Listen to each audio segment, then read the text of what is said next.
Okay, we are reconvening at 1:16. Again, apologies for all the delays, but they were necessary. I guess everybody can hear me. So we are going to start with the capital budget, and Karen Fasiliotis is going to start running through the object codes.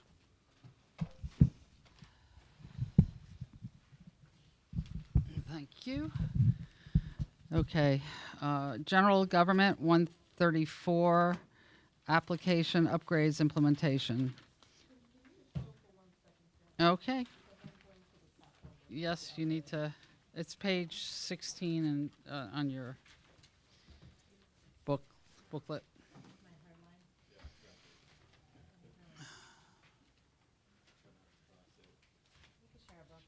We're starting with the fire department, so, for the people in the audience with books. General government. General government, I'm sorry. Yes, we are. Long day already.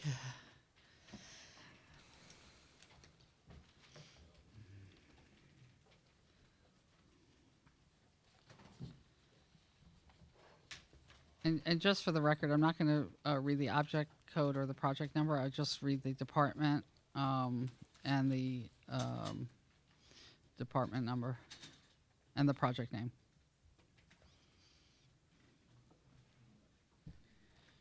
Are we all set? Yes? Okay. General government, 134, application upgrades, implementation. General government, 134, infrastructure upgrades. Fire, 206, fire hoses supply update. Fire, 206, response computer hardware software. Fire, 206, technical rescue equipment. I believe we have a motion here, but I'm not finding it. in the Yes, book. page 16. Page 16. Okay. 16 and 17. um, You're going to delete This that one. is There, the motion to amend to delete $50,000 funds. for well, s- before you begin, the motion that is on the on page 16 of your book to delete 20,000 is It's gonna be skipped. is withdrawn. But the motion on page 17, fire department, fire apparatus and equipment, delete $50,000, which deletes funds for sump pumps, as the town should not start a new initiative without a full review of risk and implications of the program. Do I have a second? Second by David Alfano. I made the motion. Discussion? It doesn't jive with what we were told by the fire department. If it's intended to target the residential sump pump program, I thought that number was 20,000.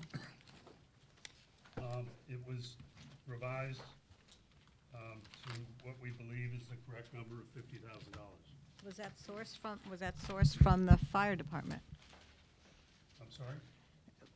The source of the 50,000 versus the 20,000, what was the source of the $50,000 It was my estimate? error to make it 20,000 originally. The source was originally the fire department. So just, I know we're voting on this first, but I'd like to remind my colleagues, when the fire department was before the budget committee, the estimate for the sump pump program, which was when a resident has flooding in their basement and they come in to pump out the water, when they leave, the water is going to recur, come back into the basement. So they are proposing a program which is common in other communities to be able to loan them a sump pump at the time they need and leave it for their use to be returned later. They estimated that cost. They want to buy 40 sump pumps at $50 each.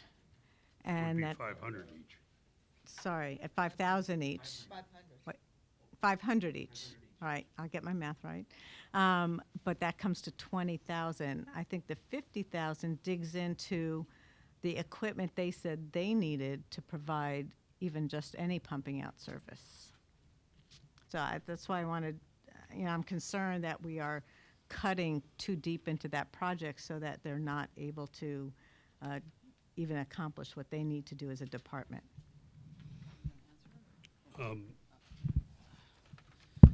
Okay, I think the issue here is, should the town of Greenwich be involved in pumping out the basements of individuals who are flooded out? Normally, you would have, you would call somebody, and you would get them to come out to, muck out your basement. And you would do it through your insurance company or whatever other resource you had available.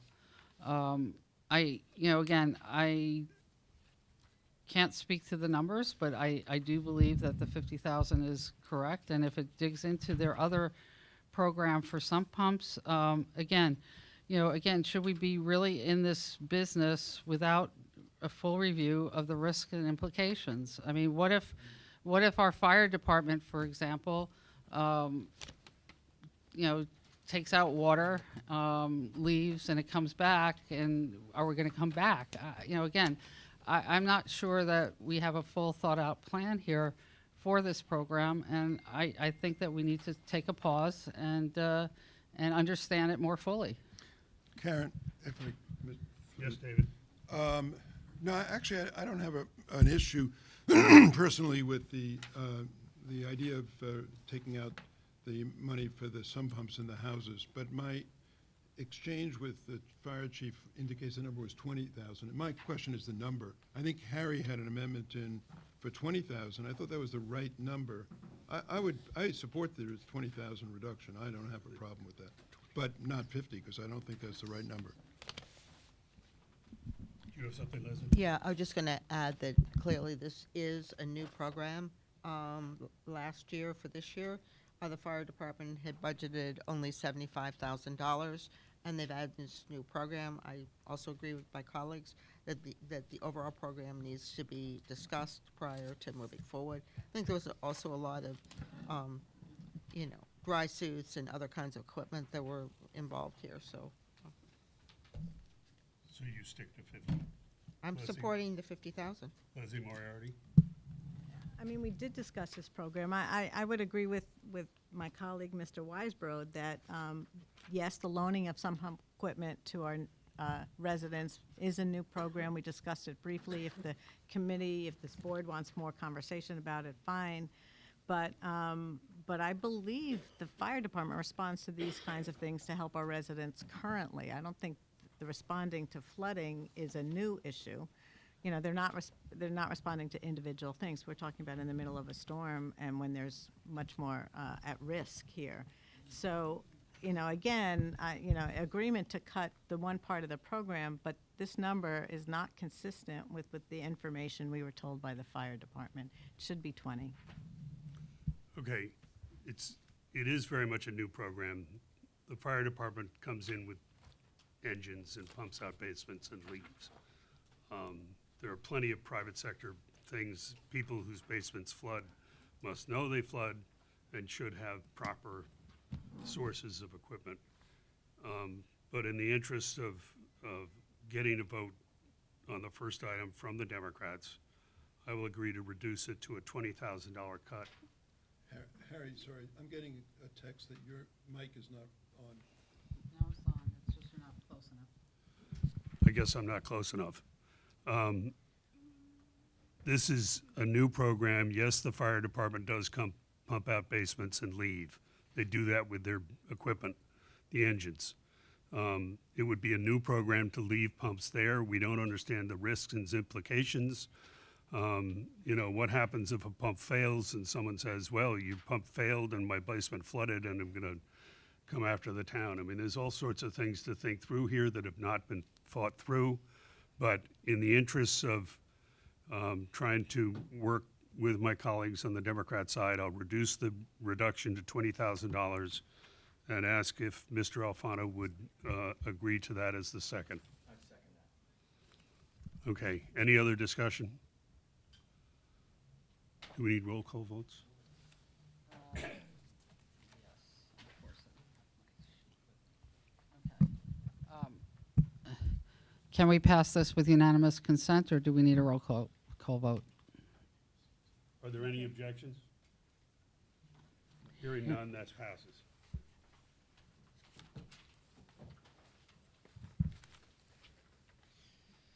Okay, sorry. Trying to juggle too many things here. Fire 207, fire station upgrades. Police 213, audio visual equipment. Police 213, building camera upgrade and replacement. Police 213, mobile command post. Police 213, dive team PPE. Police 213, patrol boat 124. Police 213, police boat 139. Public Works 956, 312, traffic signal grant, Field Point Road. Public Works 312, ADA sidewalk accessibility program. Public Works 960, asphalt paving program. I would move a reduction of $1,250,000. Wait, before you say anything, you need a second. Oh, I need a second for that? Second. Moved by Fisher, seconded by Alfano. The $1,250,000 is in recognition of the large $2 million paving project for Greenwich Avenue. The fact that we've had 2 mild winters in a row, and that we really just need to hold the line on asphalt paving and only do a reasonable amount considering the big project on Greenwich Avenue. Any discussion? Yes.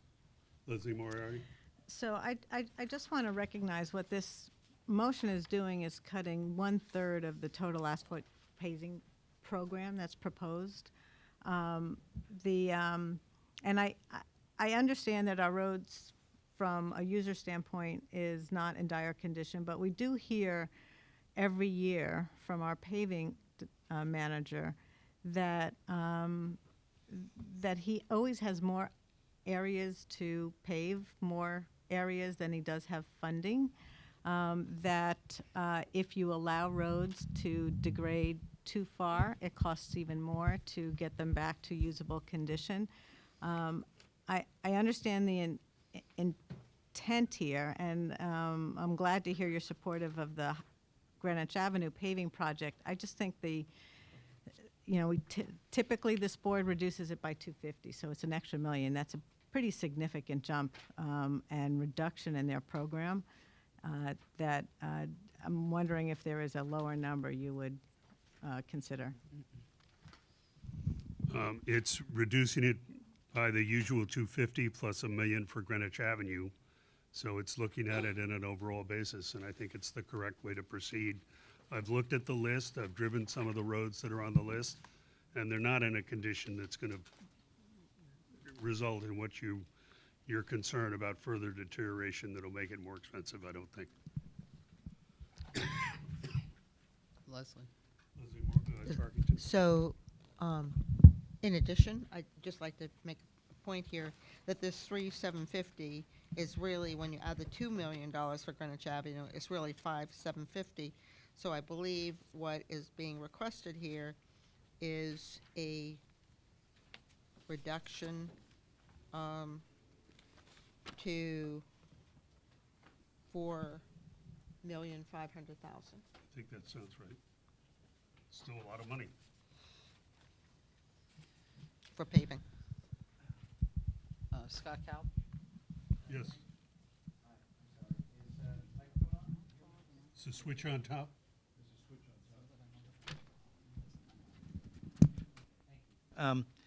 Yes, I think that this is not, in my opinion, this is not a correct way to be looking at this. I think that the Greenwich Avenue repaving is a separate item. It hasn't been repaved in 30 years. It's the face of our town. It needs to be done. And I think it's completely separate from our overall asphalt repaving program, which is laid out very clearly by by DPW. I think it's one of the fundamental, responsibilities of the BET is to make sure that our roads are paved and that we do a consistent and regular repaving program. And I don't think that cutting Voting chief? No, the just have to- regular repaving program to account for I can- something that's overdue on Greenwich Avenue makes sense. So I would be opposed to this. Well, I'm putting them down here, so, yeah. I'm sorry, did everybody hear me? Yeah? Now we do. Okay. I don't need to repeat that, do I? Okay, so overall, I would be opposed to this cut because I don't think it should be done as because of Greenwich Avenue, which is an exceptional item and needs to be done. It's overdue. Any further discussion? Yes, Karen? a road is a road is a road, and asphalt on a road is a road. I think that if you look at the quality of our roads, and I know I travel a lot to the Stanford Probate Court, I cross the border, and there's a lot that needs to be desired for the roads there. I think we do a good job at maintaining them. I think we have a program that goes and looks out for potholes. We know the priority list. We never get through the priority list, and that's what the next year's budget is for. We could spend a lot more money, I'm sure, on paving roads. But, you know, we do have a program, and I think this program incorporates Greenwich Avenue, which is a road, and brings us back to our run rate, which is 3.5 and actually more, as Ms. Tarkington stated. Okay, so, Any further discussion? David Weisbrot? Here is if we're reducing the Greenwich Avenue repaving by $1 million from what's a current number of $2 million, it would appear to me that that means essentially a veto of the Greenwich Avenue repaving. In other words, you can't, you- maybe I don't understand the motion. The motion is to reduce $1,250,000 for the aggregate asphalt paving. And the reason for that is reduced due to need to, maybe I don't understand the motion. If it's $1,250,000, Excuse me, let me clarify for you. thank you very much. It's reducing $1,250,000 of the general asphalt paving amount, not the Greenwich Avenue paving amount. There are two different capital sheets. Right. We're not reducing the Greenwich Avenue asphalt paving amount. Right, so. We're just taking half of the Greenwich Avenue and reducing the general. Right, so my point is the same, and that is essentially we're radically altering the annual plan in a way that we have not really investigated through the Budget Committee with the, with DPW. I mean, this is not a small alteration. This is a very radical alteration. So the point is the same, whether we take it out of one bucket or the other. I'm not sure that how the Department of Public Works can accommodate that serious a cut. In other words, you know, it's not like on the margin things would be deferred, but it could be that the entire repaving program is deferred as a consequence. I don't know that that's been explored. I don't necessarily agree with that. Look, Greenwich Avenue is a road. It's going to be repaved. It's part of a repaving program. There are other monies in the budget for repaving roads in Greenwich. You've heard that, you know, that if you drive along our streets, they are in relatively great shape. We've had a mild winter, very few salt required on the roads. And they will use the money that they have until the money runs out, and then we will then resume the program next year. You know, I understand the need and the want to separate out Greenwich Avenue, but Greenwich Avenue is a road that is going to be repaved. It's as simple as that. Any other discussion, or can I take a vote? Any other discussion? Sorry. Sorry, that's all I'm right. just trying to. We're just trying to move things It's a little along. cramped quarters here, and I'm. So I think, Roll call I vote. think we need a roll call Okay. vote here. Alchek. DeChamp. Opposed. Yes, I got it. No. Yeah. DeChamp, no. Self. I'm sorry, Aurora. Yes. I don't know if it's on, Karen. Is that on? Yeah, it was on. Okay, yes. You have to really speak into the microphone. Self. No. There you go. Jones is a yes. I'm sorry. Fassiliotis is a yes. Fisher, Yes. Tarkington, Yes. Moriarty, No. Weisbrod, No. Jansen, Yes. Cobb, No. Alfano. Yes. Okay, 6-6. So I'll cast a tie-breaking vote to approve the motion to reduce. And that motion passes 7-0. Oh, 7-6. 7-6. It's one of those days. One of those days. is Okay. right. I'm sorry, I just don't have room here. Okay. So we'll continue on. Public Works, 312, Byram Traffic Safety Improvements. Yes. I'll make a motion here to reduce this by $50,000 to back to the amount that was in the fiscal '24 sheet for fiscal '25, i.e. $100,000, and defer the $50,000 to fiscal '26. If I could have a Second. second by Lucia. Thank you. A discussion? Leslie Moriarty? So, you know, when we look back at last year's budget, the total project here was significantly higher. There was 700,000 in the next 2 years with 100,000 in this year. So reference to last year's sheet, I think, is not relevant. What we're seeing is that the program for the Byram improvements is being, really, there are fewer changes being proposed, but they would like them to accomplish them in a single year. $50,000 for 3 intersections. The scope of the work is detailed in the CIP sheet. I think that traffic and safety has come out as a big priority for our town residents. I think the Byram area is significantly under pressure given the development in Portchester, as well as, you know, it is a walking community. It is a more densely populated community. I think the $50,000, let's get the project done. Let's get the sidewalk safe and the crossing pattern safe. I don't see the need to defer $50,000. It doesn't change our financial profile. It doesn't make it more efficient to get the job done. It could potentially increase the cost of the job. So I urge people to vote no on this motion. Any other discussion? You call the roll, please. Oh, sorry. Scott? Thank you. Yeah, you know, this is the first item to come up, but in general, Wait, your mic is not on. I'm sorry. Can you guys hear me now? Yes. Yeah, this is the first item to come up in a series that I think has a negative impact on traffic and safety in general in our town, and I think that's a key, also a key responsibility of the BET is to ensure that we have good traffic flows and that our citizens are safe.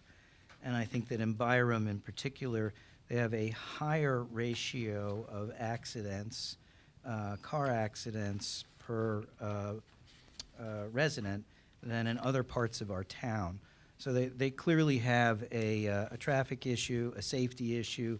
They've sort of identified it, and it's also going to get worse, I think, as my colleague mentioned, with the development going on just down the road in Portchester. That's not our fault, but it's something we have to live with. So I think we should, instead of trying to nickel and dime this, let's just push it, let's just get it done at 150 instead of 100,000. So I would be opposed to this $50,000 cut. Doesn't affect these projects. Okay, I'll just respond on that Portchester really doesn't affect these projects because they're away from Delavan Avenue, which has already been addressed. And this is not designed to increase or decrease automobile accidents. So those 2 points really don't hold water. Any other discussion? Okay, if you could call the roll, please, Karen. Sure, I'll start from the other end. Alfano, Yes. Cobb, Jansen, Yes. Weisbrod, No. Moriarty, No. Tarkington, Yes. Fisher, Yes. Karen is a yes. Selps? Oops, sorry. No. Yes. No. Hold on, I didn't call you yet. The chap, And no. and I'll check. No. 6-6. 6-6, and I will cast a tie-breaking vote to approve the That reduction. motion passes 7-6. Continuing on, Public Works, CMAC Route 1 signal timing. Public Works, 312, traffic signal pole condition assessment. And I have a motion here to reduce or eliminate this $300,000. Do I hear a second, please? Second. Thank you. This is a priority that is not a critical priority. I just think that spending this money, I don't believe it was in last year's budget for this year. It's a new initiative, and we need to keep control under capital. We need to keep control of the number of projects that DPW can manage, since we are adding back some things for DPW. So I call for that. Any discussion, please? Yes, Leslie? I just, and not that this has to be a back and forth, but I just need to go on the record publicly. This project is recommended by our department, by the Public Works Department, who believe they do not have enough information about the condition of our traffic poles. They recognize it's a new project, but a new project has to start in some year. And this is a study just to determine the condition, to be able to develop a plan to put into the capital budget of necessary maintenance for the safety of people using our roads. Any further discussion? I'm sorry? Sorry, Scott? Yeah, if you could call out, it'd be better than a hand raise if you could. Yeah, I can't see, I'm sorry. Absolutely. Yeah, we should be in a horseshoe or something. Anyway, just very quickly, I think that this is one of those items that's not a priority until it's a priority. And that means that, all of a sudden, if we have a traffic pole fall down and somebody gets hurt or a car gets destroyed, it becomes a priority. And I think it just makes good sense, especially if our professionals are telling us that they'd like to get a better handle on what the condition of the poles are. I think it behooves us to listen to them and to do this study to make sure, again, that we don't have an accident. So it is preventative, but I think it makes good sense. So I would be opposed to taking out this traffic signal pole condition assessment. I would just respond that never have I heard of a traffic pole falling on a car anywhere in the news, Other than a hurricane. other than a hurricane. So, any Okay. other discussion? Seeing none, call the roll, please. Alcheck, No, opposed. DeChamp, No. Aurora.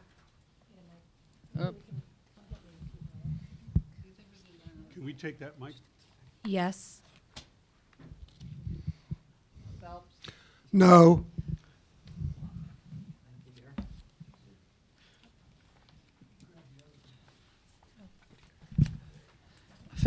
Karen Vasiliotis, yes. Fisher, yes.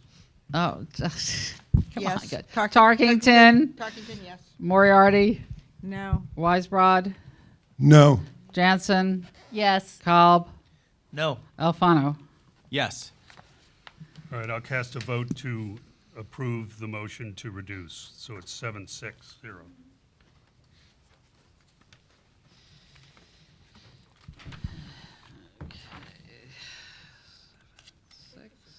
I'm just trying to do. Okay, Public Works, 312 Greenwich Avenue repaving. No, I think this. I'm sorry? There's another one? I apologize. I think this may be the place where we add something into the budget that wasn't there prior. So, our first selectman came to our public hearing on Monday night, and he requested the BET to add the Glenville Road Corridor CMAC project, whatever. Yes, you're right. Into the budget, haven't finished and so Yeah, but Leslie this- Moriarty and I have worked together. You'll notice initially in the budget, she had packets there. Wait a minute. Leslie, hold on a second, because we're going through Public Works, and I don't have, I think and it's not in there. we're not finished with Public Works yet. Let's let's put it off to the end. We'll go through Public Works first. We'll add I it mean, at the end of you know, Public Works. I'm more than happy to.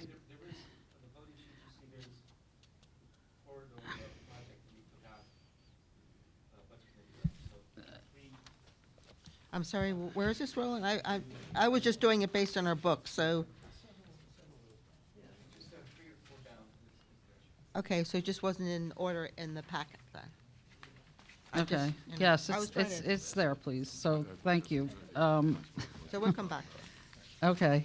All right, so Public Works, I'm going to repeat probably. Public Works, 960 Greenwich Avenue repaving. Public Works, 312 Highway Maintenance Program.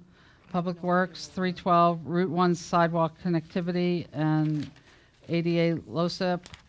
Public Works, 312 Safety Action Plan Grant. Yes, this is where I have a motion to delete this item. Get to the page. The safety action plan, I moved, actually, it was going to be Mr. Alfano was going to move it, and I was going to second. But if you will second the motion. Okay, moved by myself, seconded by Alfano to delete the entire amount for the safety action plan, as the objectives really do not match well with town roads. Discussion?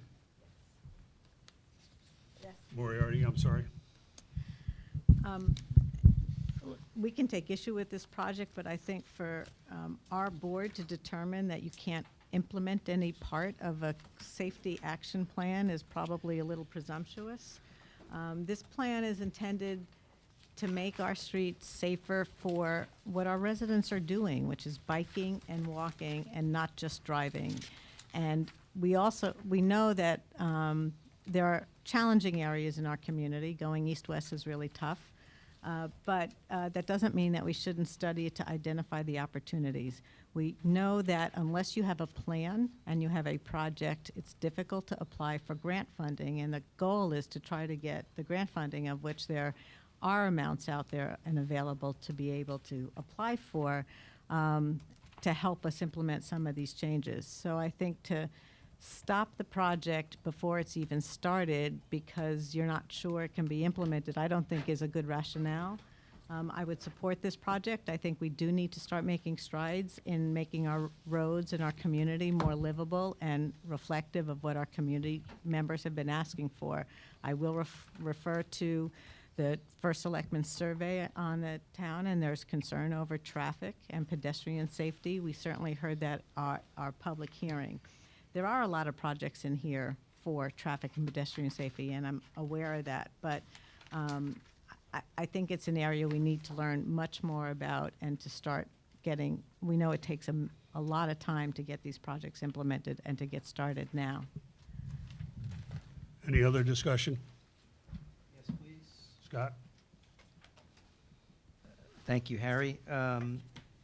Yeah, I would just, again, getting back to this overall theme of keeping our citizens safe and making sure that traffic and pedestrians are also, that traffic is well flowing and our pedestrians are able to move around our city safely, and that includes walking and bicycling. I think that this is a key function that we have. I note that in the CIP, it says that we want to collect data so that we can have a better understanding of town-wide crash rates, vehicle speeds, volumes, pedestrian and bicycle statistics. And I would also like to quote from the plan that it says the creation of this plan is a requirement in order for the town to be able to apply for future SS4A grants. So if we don't have this, we're not going to be able to get related grant money. It's a requirement. So I think it's important for, again, quality of life of our citizens, their safety, and also for future funding. So I would vote no on removing this action plan. Karen? Again, I think this is putting the cart before the horse. The First Selectman is currently holding public meetings in various neighborhoods to ask what their concerns are for public safety reasons. There's a lot of work that needs to be done before a study is done. to determine. Again, I live in a neighborhood where obviously I'm concerned about traffic, but I can tell you that most of the people in the neighborhood do not want sidewalks, and that's basically a traffic mitigation issue rather than a pedestrian safety. It's a pedestrian safety. It becomes a pedestrian safety. I mean, coming here, my neighbor was walking up the street and 3 people were flying down the street, and that's the issue that needs to be addressed as well.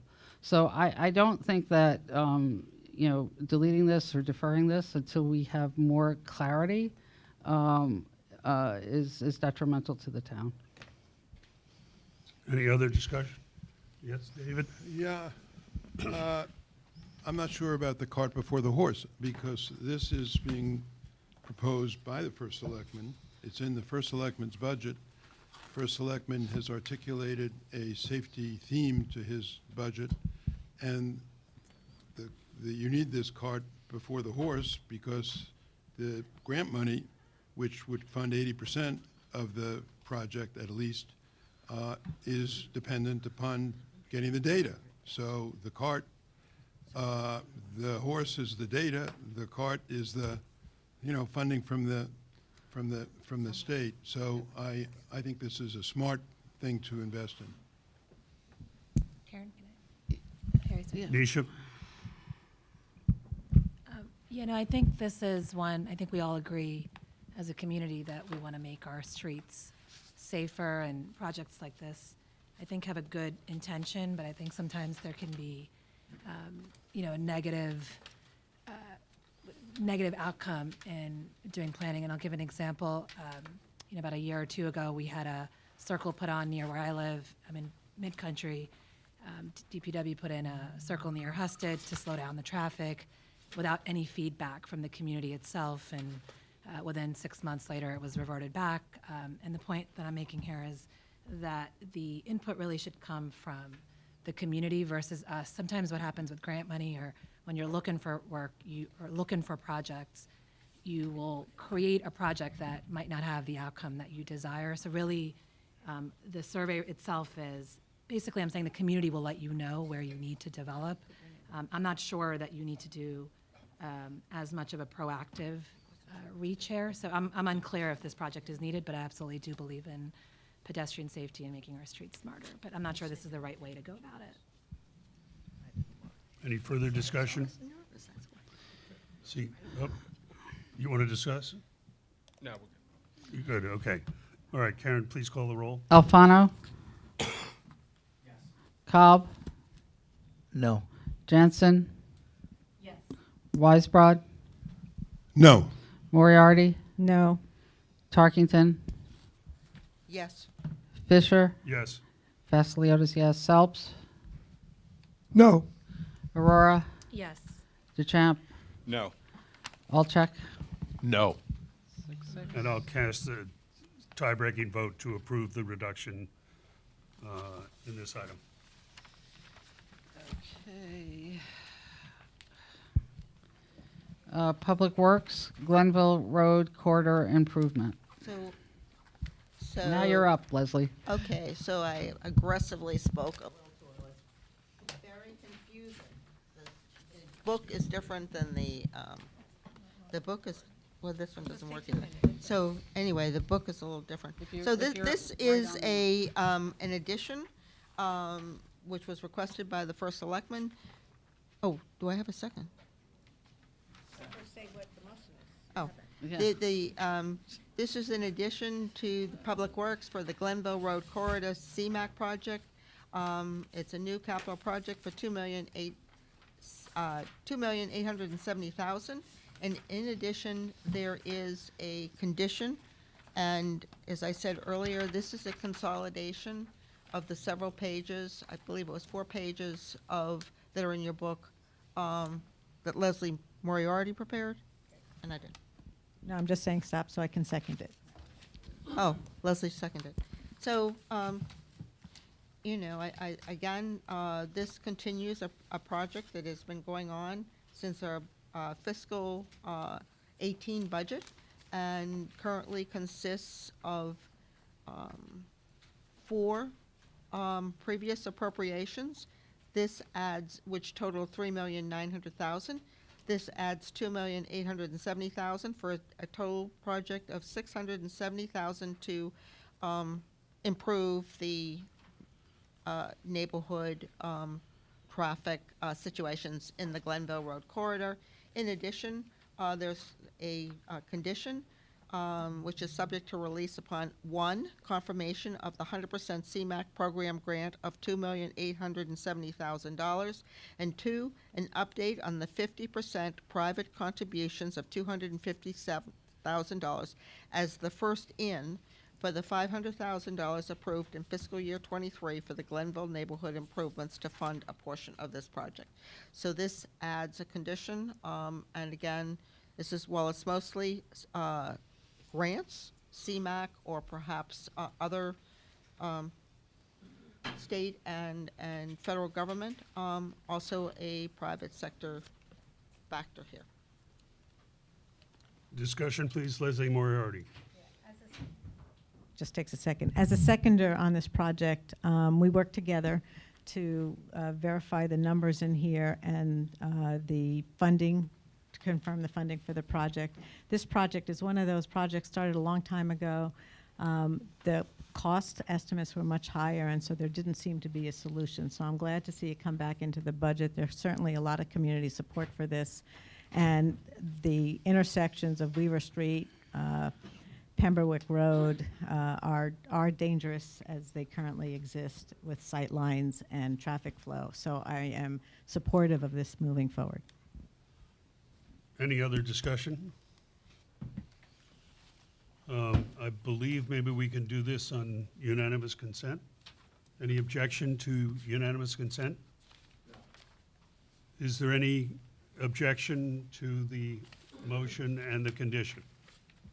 Hearing none, this is approved 12-0-0. Thank you. Okay, continuing on, Public Works, traffic and pedestrian safety improvements. Public Works, 312 Greenwich Avenue ADA improvements. Thought Nisha had one on the previous. Traffic and pedestrian safety improvements, I'm sorry. Oh, I'm sorry. Oops, yep, sorry. I marked off the wrong one, sorry. Yes, I'll make a motion to delete this. Speak closer, please. I will make a motion to delete 100,000 from traffic, pedestrian, and safety. Really, this is, when the DPW came in front of us last year, this was not part of their 5-year plan, so this is just reverting back. So I'm going to make a motion to delete. So I second Ms. Aurora's motion. Discussion, please. Mr. Kalb, I believe, is that you? Yes. Thank you. Just waiting for the mic to come on. Yeah, again, I would oppose removing this. It is kind of a catch-all, but I just look at this as part of the overall effort, again, to reduce our spending on traffic improvements and pedestrian safety in our town. And again, I think this is this is part of what we're supposed to be looking out for. I note that our DPW says that we need to have this money available for them to be able to put in beacons at intersections that need it, speed display signs, detection, imprint, crosswalks, and so on. So it's kind of, this gives them the funding to be able to address the small things related to traffic and pedestrian safety that we face at our roads and bridges. So I think it's a small item, and I would want to see it included, not deleted from our budget. Thank you. Karen? I'm in support of this motion only because I would like someone first to do a study to see if traffic safety and pedestrian safety is actually improved by this methodology. I know that I walk a lot around Greenwich Hospital. There are 2 pedestrian beeping, whatever it is that you hit, and I can't say that that's satisfactory for me crossing the road because I cannot tell you how many times I've had close calls for people ignoring it. And I hear that constantly. So I personally really would like to see some data, some town data, not some national data, that shows that we are actually improving pedestrian safety. So, I'm, David, I guess, and then Matt. I don't know if this is on, but I'm not sure what that means. I think the sheet, the CIP sheet, points to data that came from the U.S. Department of Transportation, Federal Highway Administration, that indicates that these devices do contribute to safety. Now, I don't know whether a crossroad in Greenwich is fundamentally different from a crossroad in Atlanta. I think crossroads are crossroads.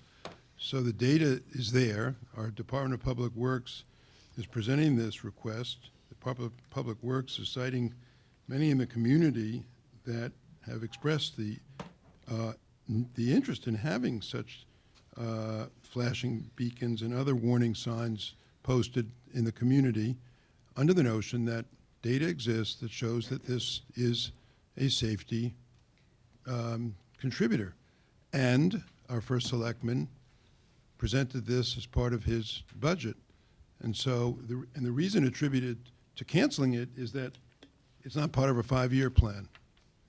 I'm sort of weighing this. On the one hand, we have safety, data, request of the first selectman that points to doing this. And on the other hand, we don't want to do it because it's not part of the 5-year plan. I'm confused and opposed to the notion of not doing I this. believe I was next. Yeah, let Matt go first. I just want to, I agree with that, and actually I have to confess I'm confused because the concern that you have that you just mentioned was that you want more data with respect to this, and yet a moment ago you just voted against a traffic safety study that was 80% federally funded by the government in order to get information that we need and to facilitate community hearings on these matters. So those two things to me don't make sense. This is a pattern now, it seems to me, where we're nickeling, diming, and cutting safety projects for the town. And I don't see a consistency here, and I think these safety matters are very important.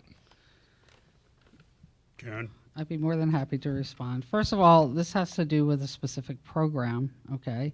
And the other thing that I have concerns with is it's great to include new programs and things of this nature, but then you need to push other projects back because we cannot do everything all the time, okay?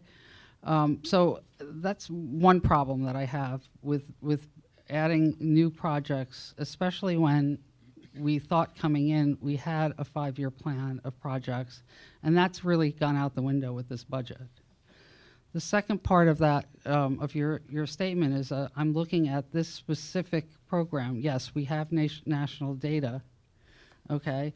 But again, you're talking cities that may not compare to Greenwich. Again, we have these things. I've heard anecdotal things from the police department. We put in these speed things that tell you how fast you're going, and the kids actually race down the road to see how fast they can make that sign, light up. So I'm not convinced that this is going to improve traffic and pedestrian safety. And again, what I just quoted was anecdotal. It's not borne in fact. But you hear these types of comments, and it just makes me question whether or not this is a program that is worth pursuing. Leslie Moriarty? I want to talk about that last comment about planning. I think everyone on this board knows that I have trouble always with budget guidelines because the word guidelines is in there. But this board often uses them as caps and doesn't consider altered decisions based on what the level of the guidelines are. The budget also did include a 5-year plan for capital. Gave it in dollar numbers, not in projects, but the dollar numbers, this capital plan, when it came to us from the first selectman, met those criteria. It met the 1-year guideline and it met the 5-year guideline. And so I just am confused. We don't know what the department didn't plan for or took out of this budget to reach those levels. They prioritized the projects in front of us. And so we're going through the same process that we did last year and the year before that. We nickel and dime everything in this project, and we keep changing the rules. I don't know how our departments can plan when they can't rely on this board to back them up in the objectives that they have. So it's a pretty frustrating process that we're going through right now.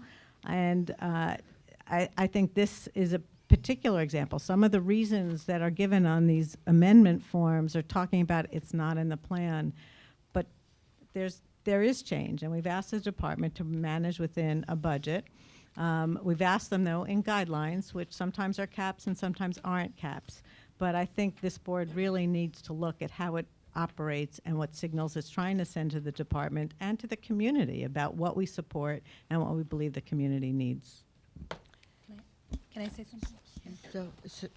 So I just add that guidelines really are guidelines, but things should come in below as well as above, and as you know, that historically hasn't happened, and I don't think we're going to talk about the 1 year and the 5 year here as such, but I think you can, you understand that there's many issues here that didn't meet the criteria.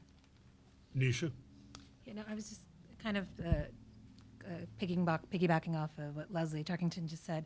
I think it is important. I just want to make a note that in the First Selectmen's capital budget, for example, the Glenville Corridor project was not in there, and that's significant. It's 2.9 million at 2 or 3% of the overall. So when we say that the capital plan from the First Selectmen met guidelines, we've since added to that, which would have put it over guidelines. So just want to, and that's okay. I think that's an important project that does need to get done, but it is a responsibility of those who are budgeting, whether it's our departments or First Selectmen or our body, to make sure that we can, balance those adds and subtracts and figure out. So I don't think it's fair to say that we are within guidelines the way it's presented. So I think this is one that we can hold off on. This is not one that was presented. So Further discussion? Moriarty? I just want to clarify the Glenville Road project, in case the public didn't hear, that is going to be 100% grant funded, so it does not add to the capital cost but of we the do town. have to appropriate for it up front, Leslie. We so have it to does- appropriate it. We get the money. We don't bond for it. We get the money after the fact, and there will be a process in place to confirm that we get the money. It does take staff time. I will allow for that. But as far as the funding obligation for the town is not substantively on the town. Yeah, but it does So come into play with the guidelines.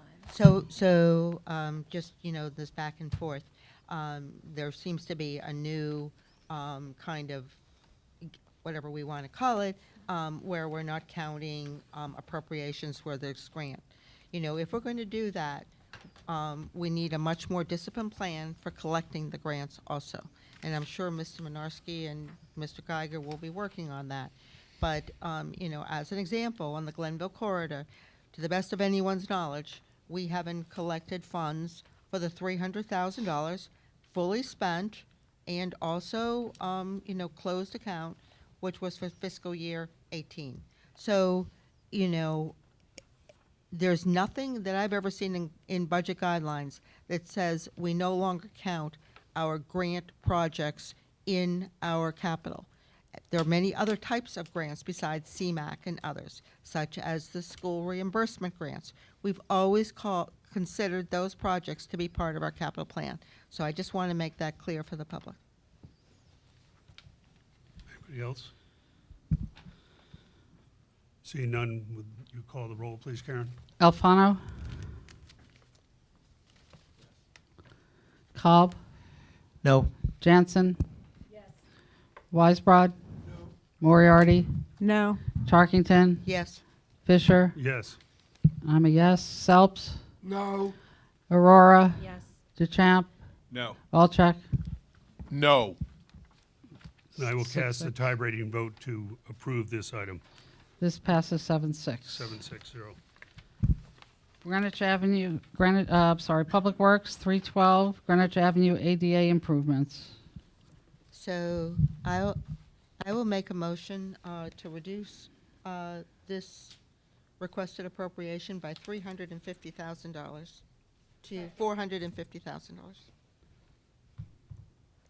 Okay, motion by Leslie Tarkenton, seconded by Lucia. Do you wish to explain it a little bit more? Yeah, yes. Go ahead. There are 8 intersections planned to be designed on Greenwich Avenue. Over 30% of the town's grand list is comprised of Greenwich Avenue. That's not correct. It's 22% of the town's commercial grand list is comprised of Greenwich Avenue business and nearby, well, it's actually Greenwich Avenue itself. A public hearing needs to be held via the municipal improvement process. There is good reason to show a methodological process given the controversy and ultimate cut for Arch Street, Havemeyer cut.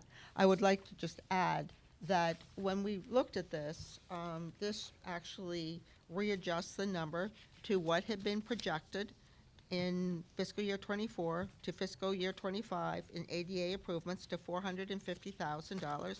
In addition, similar to the discussion on highway, there's also an additional ADA sidewalk accessibility program with available funds that we've already at least got through this level of $450,000.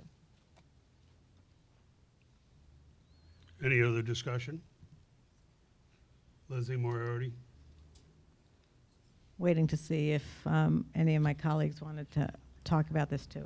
I mean, these improvements need to occur, and they're in the budget because the plan is to repave Greenwich Avenue. So from an efficiency standpoint, you would make these changes prior to the repaving of the road first. Second, we have been informed that there is a potential for litigation against the town for not complying with disability access on the avenue. Granted, it's just a discussion out there. There's nothing on paper yet. Nothing's been filed, but I think people are watching. To me, we have a responsibility to make Greenwich Avenue accessible to everybody. And this $800,000, which is not part of the MI process, which is part of a typical DPW project within town, needs to be fully funded. Yep, Matt, and then Steve.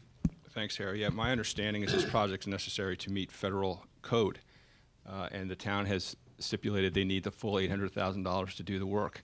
And I have a real problem, and I believe my caucus does as well, when we're looking to cut projects with the title of ADA compliance associated with them. We have an obligation to be concerned about the commercial business and Greenwich Avenue, of course, but we also have a concern to our ADA citizens. And I would think that all the commercial businesses on Greenwich Avenue would agree with that. I'm sorry, Steve? I just want to echo a couple of points my colleagues made. I've become more sensitive to the ADA issues since I've come onto this board. And I think that unfortunately, and while I certainly do not hope for the town to be exposed to it, I think that the town's ADA compliance, or rather its non-compliance, is a potential liability issue. And I think it's important that when we're doing major projects like Greenwich Avenue, we make sure that they're compliant so we avoid future problems. I think it's right from the town standpoint, but as my colleague just said, I also think it's right from the standpoint of what we do for our citizens. So for both of these reasons, I believe that we need to make the sidewalks and crossings on the avenue ADA compliant, and therefore, I oppose this motion to reduce. Yes, Lucia? I think we all agree that we want to be ADA compliant for moral reasons as well as code reasons. However, there are a lot of stakeholders that are involved in the Greenwich Avenue changes. We have seen those voices, not able to get their word out once these projects get going. And all this reduction is to allow for the public hearings, allow for the stakeholder involvement, allow the commercial businesses, the restaurants, the retailers, the residential people around. These designs have a way of taking a life of its own when they are funded this way, and all it is to have that kind of methodical, thoughtful process with all the stakeholders involved, including the ADA issues. So, Scott. sorry. Scott and then David.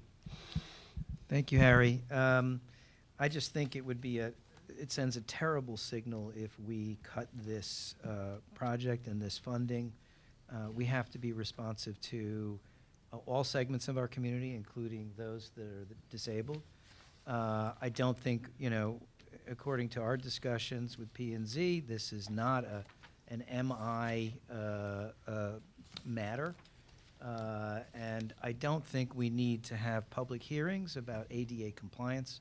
I would also point out that Greenwich Avenue is the face of our town. It's where all of our citizens go. It's where people come.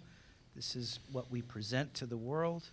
And I just think from an outside point of view as well, it looks terrible if we're sitting here and not approving a program to bring our avenue, which is our gateway, into ADA compliance. And let alone, again, I would just point out that so far we have already cut almost $2 million for traffic safety and pedestrians safety matters from our budget just in this last hour. And I just feel like we are in danger of really not living up to our responsibility to our townspeople in terms of safety and traffic and also in quality of life. So I really would not want to remove this project. Leslie Tarkenton. So I just want to repeat, this Oh, is sorry, not, David. That's all right, she can go first. it's okay? I'm happy to have you go first, Dave. David was first. No, Leslie can go first. No, go- Okay, ladies first. So I just wanted to repeat, this is not the removal of this project. This is only reducing this particular project to the amount that was budgeted for this year, $450,000. In addition, there's other ADA money, just generic ADA improvement money for ADA sidewalk accessibility programs, in addition to the others that are being done on the post road, of another $450,000. So it's really $900,000 in total. I want to make clear that we certainly want to move these programs forward and believe that there's sufficient funds to do that. David. So, in the interest of compromise, I probably will get screamed at by somebody, but I don't have a problem with the public. In fact, I think it's a good idea. My colleague to the right mentions the public having a voice, having a hearing. I think that's fine with me. I have no problem with that. I think the municipal improvement process is unnecessary because we've checked that out with people who are familiar with the municipal improvement process, and it's not called for in these circumstances. Public hearing, that's fine. But so on that, I'd compromise.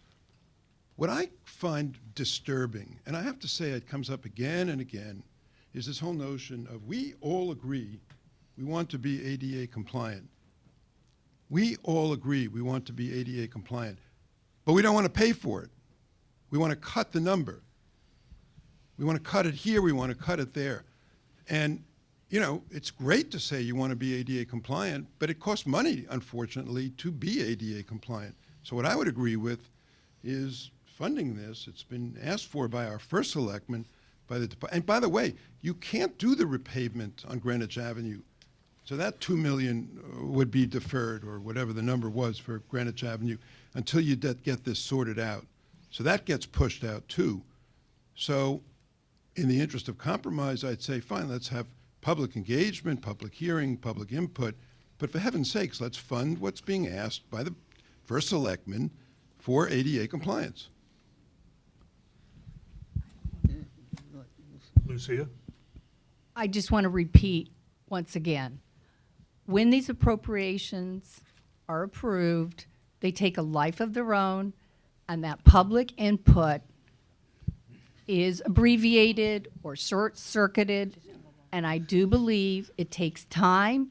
It needs to be well publicized. This isn't in some esoteric day meeting or whatever. The meetings need to be plentiful. The Greenwich Avenue is the commercial district for the entire town, And I do believe it takes time to have that public input. And again, appropriations have a way of taking a life of its own. There is history there to refer to what I'm talking about. Oh, I'm sorry. Yeah, right. Elliot? I just want to make 2 quick points. First off, my concern here, in addition to everything that's been voiced already, is risk mitigation. And as stewards of the town, we are charged with mitigating the risk that the town faces, and not being ADA compliant puts us at risk in a lawsuit. So someone gets hurt, we're at risk for not moving forward as quickly as possible. The other point I want to make is the time to do this is either concurrently or before the work on Greenwich Avenue gets done. That's the time to do it. Any construction person will tell you that. Karen? You know, this reduction is not moving the program, is not moving the program forward, okay? You still have monies to plan, to figure out what we're doing, hold the public hearings, and I can guarantee you, based on past experience from projects from DPW, that it's going to take some time to get through all of this, especially if you're contemplating, which hopefully will occur, the public hearings to get input from this. I don't really understand the accusations that we're not for ADA. We are for ADA. There's no question that we are. There is money in the budget to start the program. There's also money in the ADA Sidewalk Accessibility Program to use if needed. And there's certainly always the path forward to get this project completed. But knowing what happened at Arch Street, it took many, many months before there was some sort of compromised position. It went back and forth, and I anticipate that this will probably go back and forth as well, if past precedent has any guide. I'm sorry, Leslie Moriarty? So I want to ask Ms. Tarkington, as the motioner of this, if we want to show our support to ADA, would you consider no reduction in the dollar amount and conditioning the full 800,000 upon holding public hearings with residents and businesses? So Leslie, there are 2 actually separate budget amendments here. One is for the expenditure itself, the appropriation, and that's the one we're discussing now. A second is for a condition to put on this. So, and that condition, I think it's a separate item here. This is for a reduction of $350,000 to bring the expenditure to $450,000. The other is actually a condition on whatever number is approved. So it's proposed to be on $450,000, but as it could be $800,000. No, I think Leslie, I've said it, Karen said it, others have said it. There's other. We certainly support ADA, but there has to be a plan. Further discussion? All right, would the clerk call the roll, please? I will try here. Alcheck? Alcheck? No. DeChamp? No. Aurora? Yes. Selps? No. Karen? Yes. Fisher? Yes. Tarkington? Yes. Moriarty? No. Weisbrod? No. Jansen? Yes. Kolb? No. Alfano? Yes. And I will cast a tie-breaking vote to have this approved 7-6-0. And that motion passes 7-6. So Okay, continuing on, Public Works, three, Same line. oh, I'm 312. sorry, continuing on, Greenwich Avenue ADA improvements, Leslie Tarkington. Yeah, so I'd like to make a motion for 312 Greenwich Avenue ADA and the condition is subject to release by the Board of Estimate and Taxation upon confirmation of MI approval, including the expiration of the 30-day appeal period, including a parking plan, and site improvements for Greenwich Avenue. Second. So, It's been moved and seconded. Leslie, more discussion? yes, again, as I commented before, and others have commented here, Greenwich Avenue is the focal point of our town's shopping and we'll call it image. It's amazing to me that our assessor told us during the process that the value of Greenwich Avenue alone is equivalent to 22% of the town's entire commercial real estate portfolio. I think that, we have done MI approvals before in the past. I believe the Arch Street intersection as an example. This is described as, and even the ADA parking spaces are just being described to be widened, obviously, and, this is very respectful in order to, eliminate the steps up to the curbs and so forth in front of the spaces. But I do think there needs to be an overall plan for Greenwich Avenue. I think obviously addressing the ADA improvements is important, but I want to hear from the shopkeepers and the restaurants and so forth. What concerns me is the Board of Selectmen has approved 6 months of the year, sections of the road that are used for the restaurants. So obviously these new widened parking spaces won't be in front of those. They'll be in front of the retail stores. Greenwich Avenue is also a high-end shopping center where there are women that wear high heel shoes, et cetera. These sloping paths are much more difficult. I think in the February Board of Selectmen hearing on the restaurants, our town planner commented how difficult it is to even plan these restaurants because of the sloping nature of Greenwich Avenue. I think these are all things that need to be taken into consideration, especially since there are 11 separate intersections on Greenwich Avenue, and this particular sheet says that it will address 8 of these intersections. So I do think that we need an overall plan to protect the value of Greenwich Avenue. Remember, when we lose commercial value, that comes on to our residential portfolio. So I think that planning and zoning does have a responsibility for overall, and they certainly talk about it in their plan, but for the protection of our commercial areas. In addition, they have a responsibility for parking. And parking is precious on Greenwich Avenue, and I think that we need to make sure when we learned about the Arch Street intersection, we knew how many parking spaces were going to be changed and so forth. That has not happened. I support the public hearing process where the public has an opportunity to comment, and it goes on a public record. So that's my suggestion. Any other discussion? Leslie Moriarty? So I have some recollection that P&Z would not typically take up this kind of project, and I find it very unusual for the BET to consider we're telling P&Z, you need to add this to an agenda. I think we're out of our lane.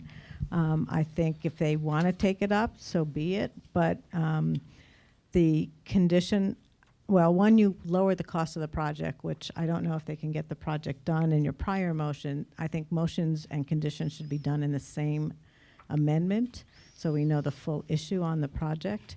Right now, we only have $450,000 left for the project. Don't know if that gets to any kind of construction, so this could be a moot point anyway.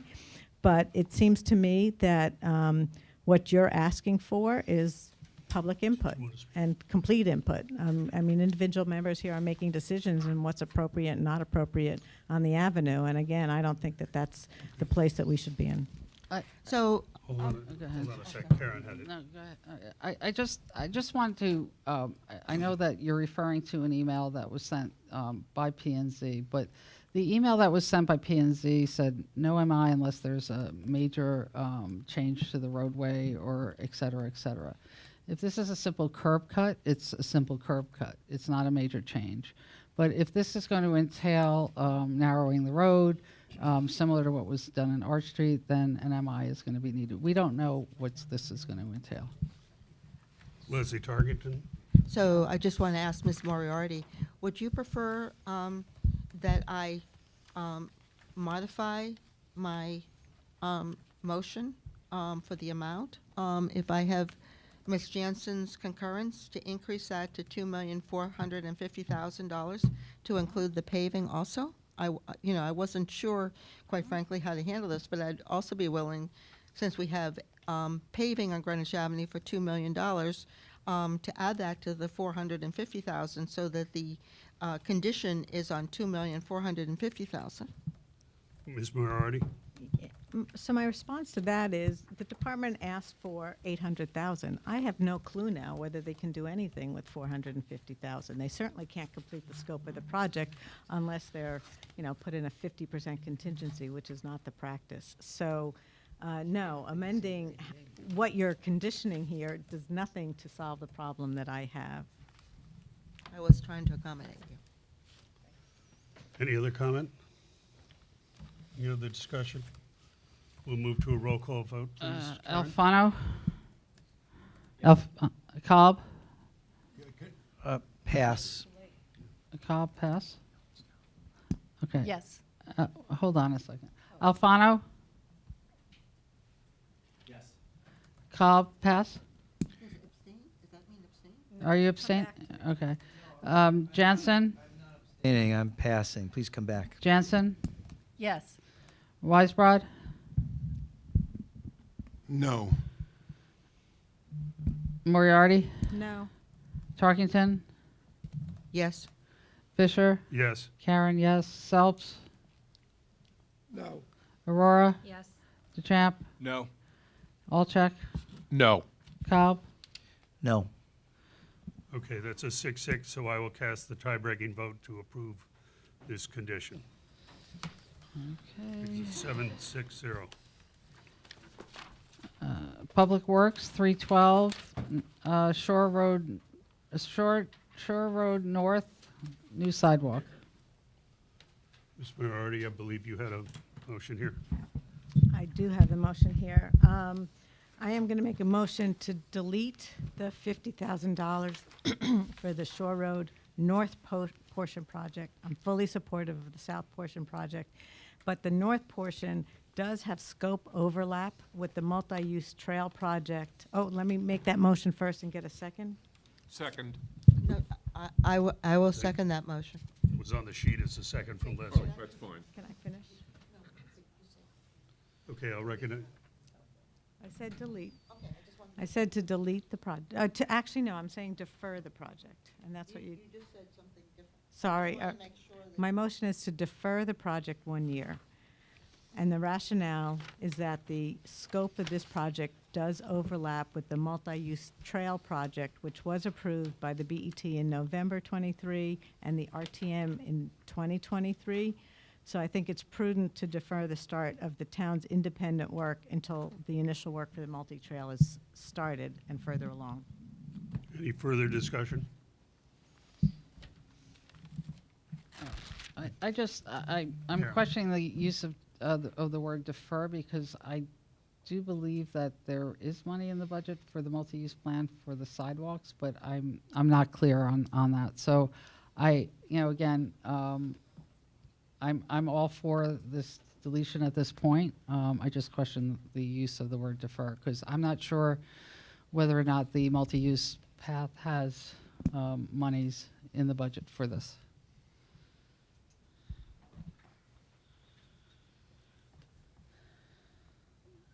Any Is other- that a question? or No, I'm just making a Just a comment. comment, okay. I mean, we're deleting it, so.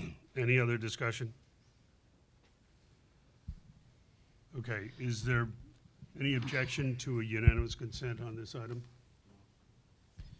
Do we have anybody object to the deletion of $50,000 for the north portion of Shore Road? Seeing no objection, this passes 12-0-0. Okay, motion passes 12-0-0. Public Works, I have Sound Beach South sidewalk. Right. I have a motion here to, and I'm going to combine the two pages in your book, pages 32 and 33. A motion to reduce this by $125,000 to a remaining amount of $75,000. This is an important project, and the addition is to enable, or the remaining amount is to enable initial survey and planning. Oh, I need a second, please, Mr. Alfano. Second. Thank you. This is to enable initial survey and planning to determine property lines and existing road boundaries and possible costs of any land needed for the sidewalk. This is an important project. It obviously has a lot of support in the Old Greenwich community and actually the town as a whole, because everybody goes to Todd's Point. Mr. Jim Michael of the DPW agreed that he could do the initial work for the $75,000 and really get this scoped out in a better fashion, because he really needs that survey work in order to really determine land costs, how to work the land, where to put it, sketch it up, and come back to us with us. So I would hope that everybody would support moving forward with this motion. So I just want to be clear, the motion is to reduce the 200,000 by 125,000. Correct, to remain 75,000. I may have misspoke. Any Mr. discussion, Chairman? please? Yeah. Yes. So I agree with you that this is a really important project, not only for the Old Greenwich community, but for the entire town. Anyone that drives there, it's a safety issue. I spoke at length during the budget meetings on this, and I want to reiterate that this is a risk mitigation issue as much as it is going to be a positive for the community. I mean, this is clearly something where people have been hurt. There are a lot of bus stops on this portion of the road. I personally would have liked to have seen us approve the full 200,000, but I'll support the 75,000 in its place. I think we're definitely going to want to move forward with this once that work is completed. Mr. Selps, please. I try not to talk too often based on personal experience for these policy issues, but I happen to live steps away from Shore Road in Old Greenwich, and I can only repeat what others have said. I've walked that road myself many times. It's extremely dangerous. We need to accelerate this project.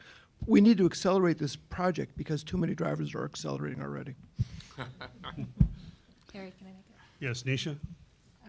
Yeah, I think this is a project, I think at the public hearing, we heard probably the largest group of people from Sidewalks on Shore that came. I think they did a great job of making sure everybody in the community understood the importance of this project moving forward. So if they're listening, I don't want them to think that the reduction here by any means means we do not support this project.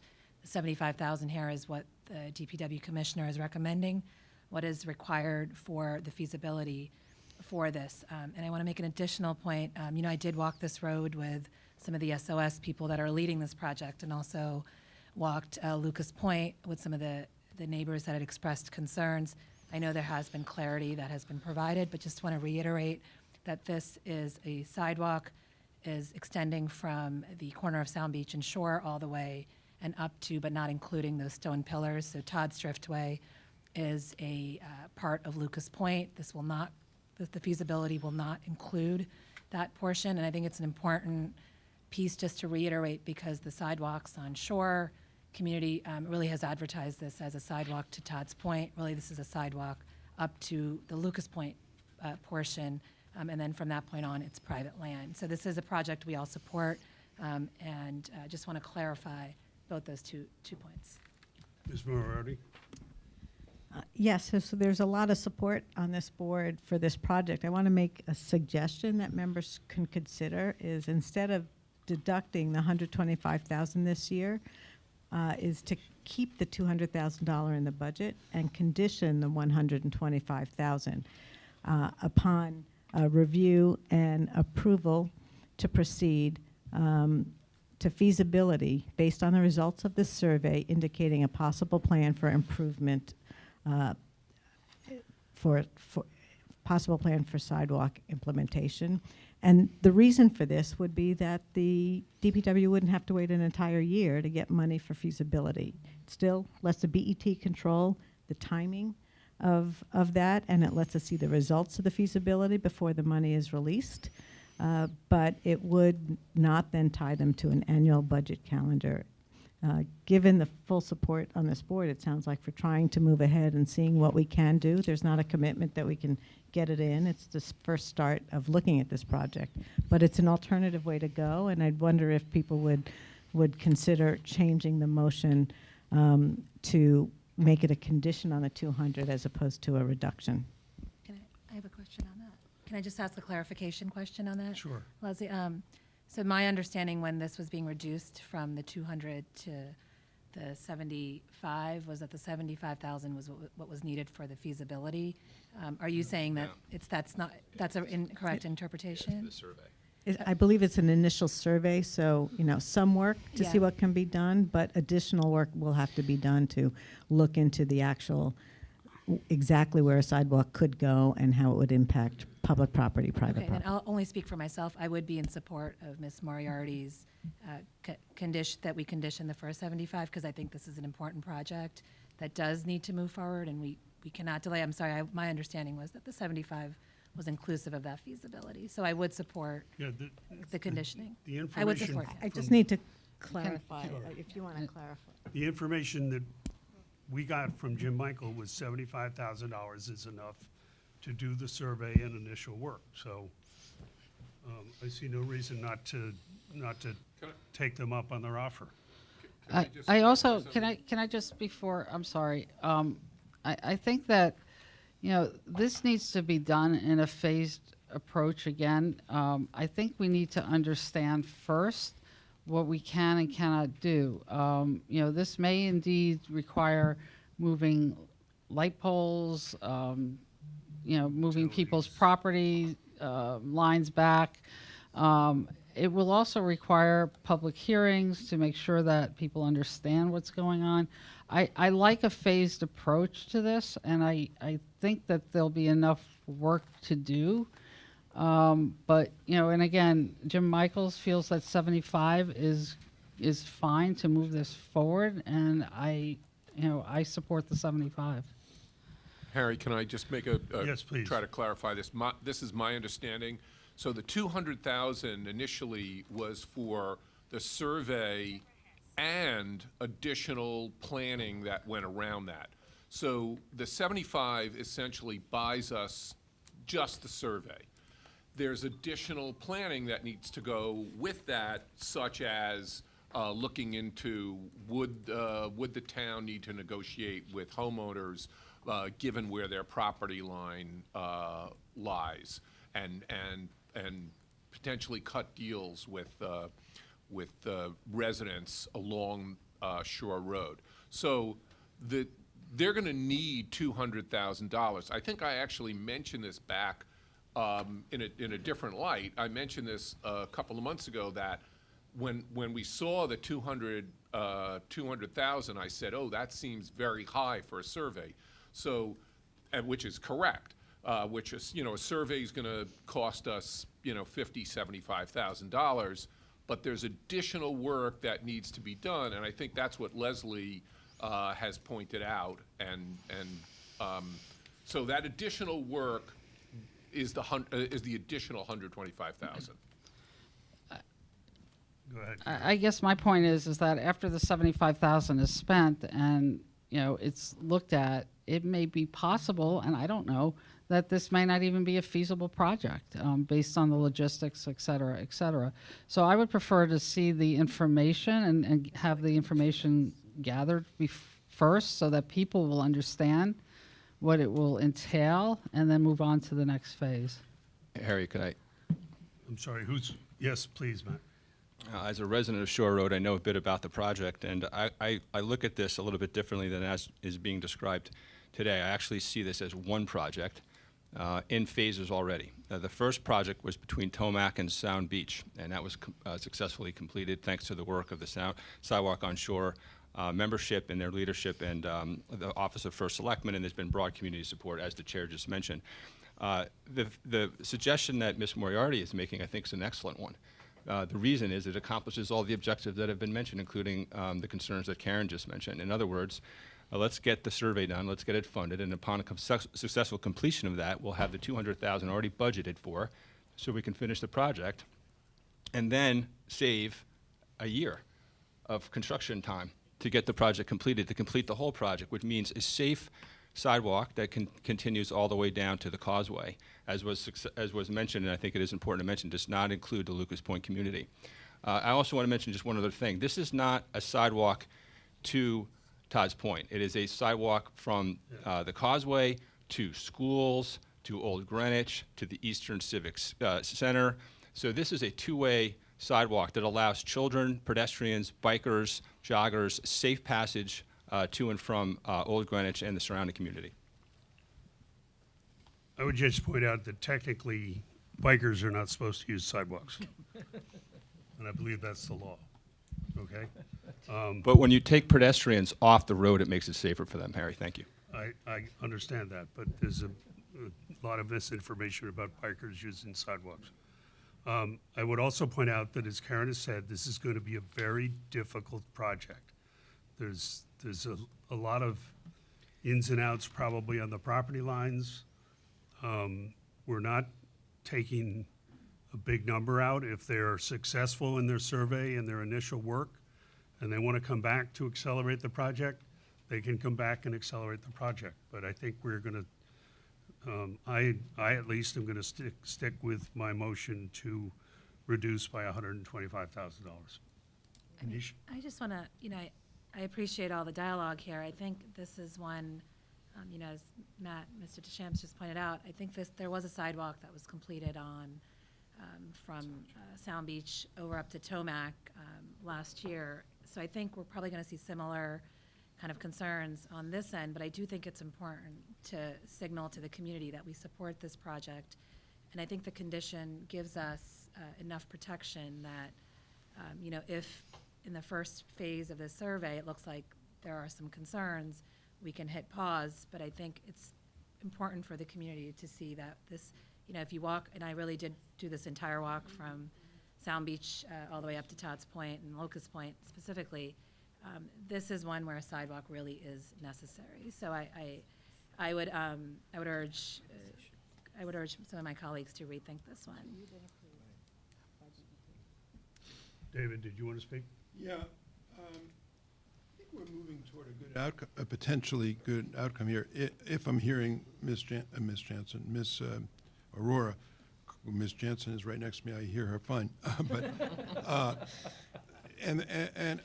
think that the condition, we could make a motion, maybe I should make a motion, or Ms. Moriarty, who's introduced the idea, should make a motion, which is to say that we would approve 200,000, but the 125,000 is conditioned upon the completion of the survey and the review of feasibility work with this board upon completion of the survey, or the wording that Ms. Moriarty can read more accurately than I just said.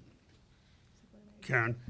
If we are going to go down this route, might I suggest that Ms. Moriarty give to Samantha the wording of the conditions so she can type it up and hand it to us before we vote on this? And I would say that we should maybe pass this, because I don't like conditions on the fly. No, fair enough. What we approve is sometimes not what is finally written. So my suggestion would be, if we are going to consider a condition on this, that Ms. Moriarty or whoever gives Samantha the wording, and that she can then make copies for us, and we can come back to this item, pass over this item, and then come back to it. Is that acceptable to everybody? Anybody object to No, I think that? with the one, is it okay if she emails it to all of us, Karen? I'm like kind of hamstrung here because I'm doing like 3 different things, so Okay. I would No, I prefer think my a written, would- and that Yeah, way we I think, can, David, it's better if it's typed up and Okay, handed we out. can then I- edit if we need to as we look at it. All right, all right. I think that's reasonable. Okay, so we're going to Come back to put this item on hold. We will come back to it once we have a typed-up condition that Ms. Moriarty is working to send to our executive assistant to be handed out in papers. So at this point, we'll move on to the next item.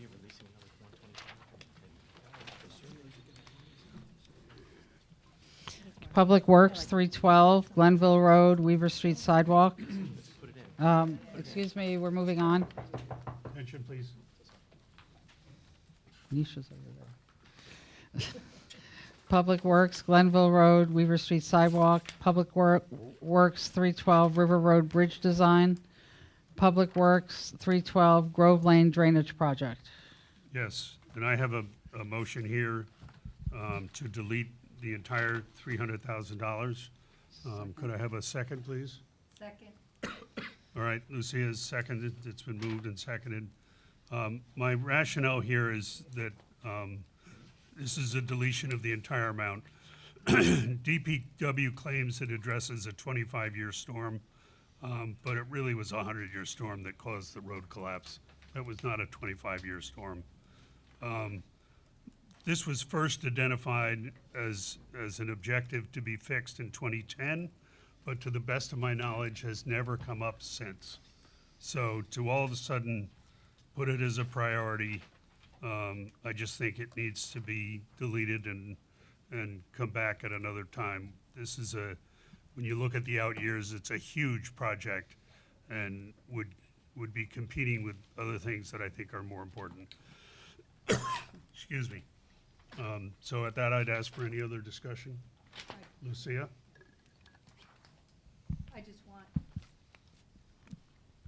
I just want to acknowledge at the public hearing, we heard the North Street Bridge project has not moved forward to the satisfaction of the impacted neighboring community. And I believe that we really need to give DPW that ability to focus and finish that project first. Any other discussion here? Yeah. David? So this falls into the safety category. It was presented to us at the Budget Committee that this road, of course, is the access road or an access road to the hospital, and that during the Ida storm, it flooded. Am I confusing it? No. It is an access road to the hospital. I don't think that's wrong. And it is also a road that flooded during the Ida storm. So it was presented to us as a health and safety issue. I mean, I could, if we want to put conditions on vis-a-vis, getting more information and reviewing this in greater detail, I'm okay with that. But the notion of flat out deleting this, I don't think is responsible. I just don't think it's responsible. And I can't support this. And I hope none of us support this. It's an important access road, health and safety. Let's condition it, if we like, so that we can review it further. But to delete it, I don't think so. That's a bad idea. Karen? First of all, Grove Street is not the access road that the majority of ambulances use. It's Deerfield. And Deerfield comes off of the Post Road. You go to the Lake Avenue Circle and then to the hospital. The issues that I have with this project going forward now is we have the Fairfield Avenue Bridge that hasn't even been looked at yet. We have the North Street Bridge, which there will be a public hearing on April 9th for anybody that's interested. And then we also have still lurking out there the Post Road changes that the state wants to make to raise the highway. Until we know the timing of all of those things, this neighborhood, which leads to my neighborhood, quite frankly, is going to be under siege with increased traffic with no place to go. If this project goes forward at this point in time, there's going to be additional traffic diversions. They will go then to the hospital, around to Lafayette, to the hospital, and then go up and around. I think that this can be deferred at this point in time.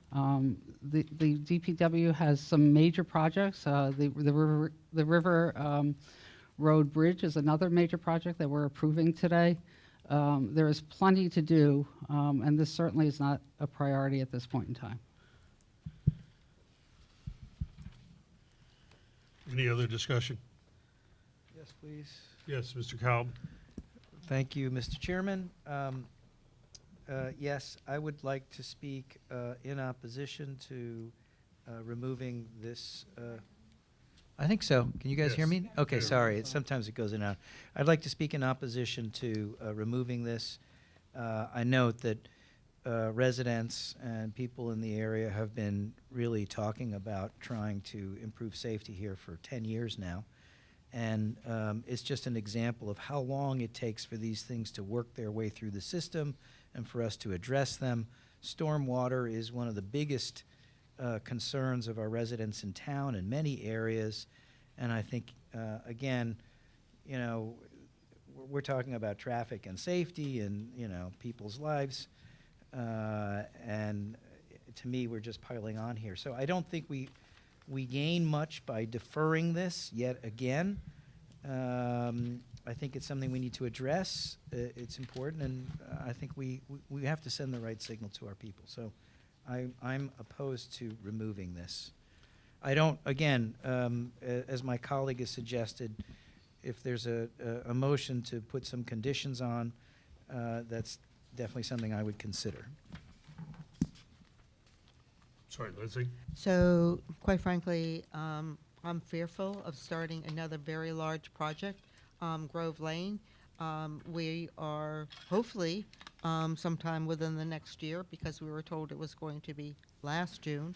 The North Street Bridge project will start, but that is a very complex project, which has a tremendous issue of water. It's over the West Brother Brook, and while this talks about Ida, you know, now look at the neighborhood to the west of West Brother Brook and North Street, and there's still homes that will need to be elevated. No one can live in them since Ida. So the town does need to address these storms and the impact on drainage. But we've all approved the North Street project, and there is a public hearing on that project on April 9th here in the Town Hall meeting room at 6 p.m. And that condition, which we unanimously approved as a BET last year, also requests certain information of what needs to be done from a stormwater remediation aspect. So I think that until we get more information on that project, we should consider deferring this project. And this one says delete, but you know, I do think we need to be cognizant of how many projects we're building up. You know, we have the Fairfield Road Bridge, which we know is a priority. And we're told that follows immediately. The North Street Bridge, which is, you know, it's an emergency project to repair, and it's going to take 2 years. But, you know, we have to be careful about how many projects are going to be backed up one to another. I'm sorry, yes, David? No, just a couple of points. I think this is a good discussion, but Deerfield was also compromised during Superstorm and the Ida flood. And that road had to be repaired. That was compromised. And I think we do conflate issues here between the construction that's starting at North Street, and here it's just the design work. And there's a 2-year delay in any event. And so I'm receptive to the points that are being made. I am genuinely receptive, but, and that's why I'm okay with putting a condition on this. But to simply delete it and remove it from the budget to say, not a problem, let it go away, I'm troubled by that. I think we should have the condition, review it, let this board decide, where it stands and all the rest. But having been presented with this issue, I think just to erase it is a mistake. Karen? Nobody's saying to erase it. We're saying we're not going to be doing this project this year. I mean, we just went through and we approved the River Road bridge, which is also another project which, that road gets flooded out every single storm, quite frankly. So, I mean, we're not erasing this from anything. We're saying we are not doing this. We're not starting this project this year. There is a difference. Any other discussion? Hearing none, I think we'll have a roll call vote on this, please. Karen? Yeah. Where's my roll call vote thing? There's your cheat sheet. Where's my cheat sheet? Oh, it's right here, sorry. No, I No, got it. we got Alfano, is there something on the ground? Oh, Sorry. I like the podium much better than this arrangement. Alfano, Yes. Cobb, No. Jansen. Yes. Weisbrod. No. Moriarty, No. Tarkington, Yes. Fisher, yes. Karen, yes. Selps, No. Aurora, Yes. DeChamp, Alcheck. No. Okay, that is a 6-6 vote. I will vote in the affirmative to delete the entire amount. So it's a 7-6-0. And that motion passes. Can I suggest that we just finish, can I was gonna- suggest we take a break and then start with Fleet after the break? Okay. We'll take a 5-minute break, break. try to be back here at 3:10.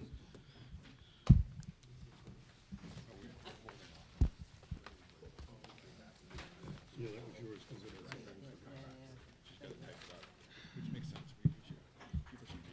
Oh, good. Yes, for the break, Karen, I could use one. Good idea. Just only so many hours I can sit in the chair. Oh, my gosh.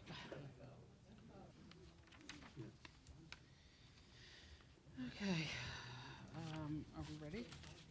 Okay, I think, hello? Yes, I think we're ready to reconvene here. So we'll go back and restart with the Fleet Department.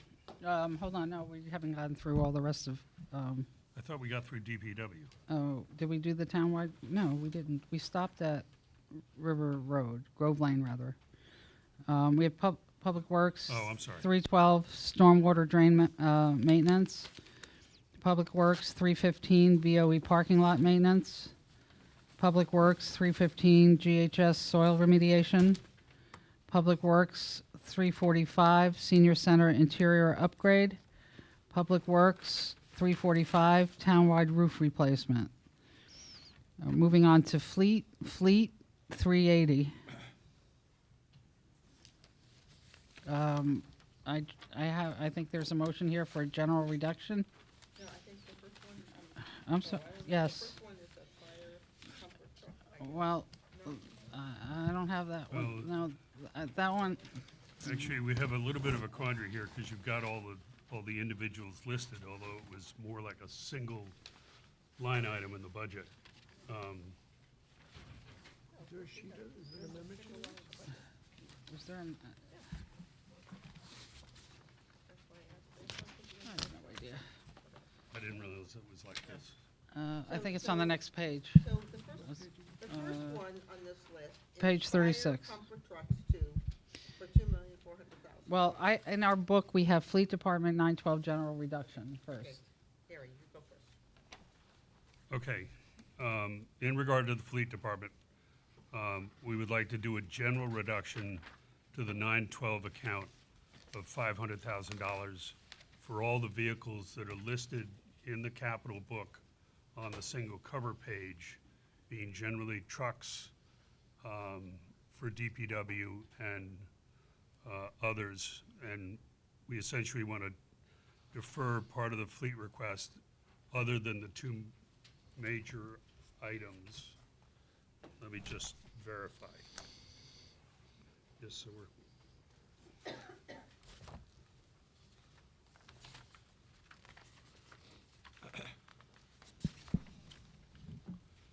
Yeah, so this is a, yeah, you can second this. And let me just explain it after you second it. I will second Mr. Fisher's motion. So this is a reduction on the 4,953,000 on page 65 of the recommended capital plan, applying to everything, all vehicles except the fire engines and the bucket truck.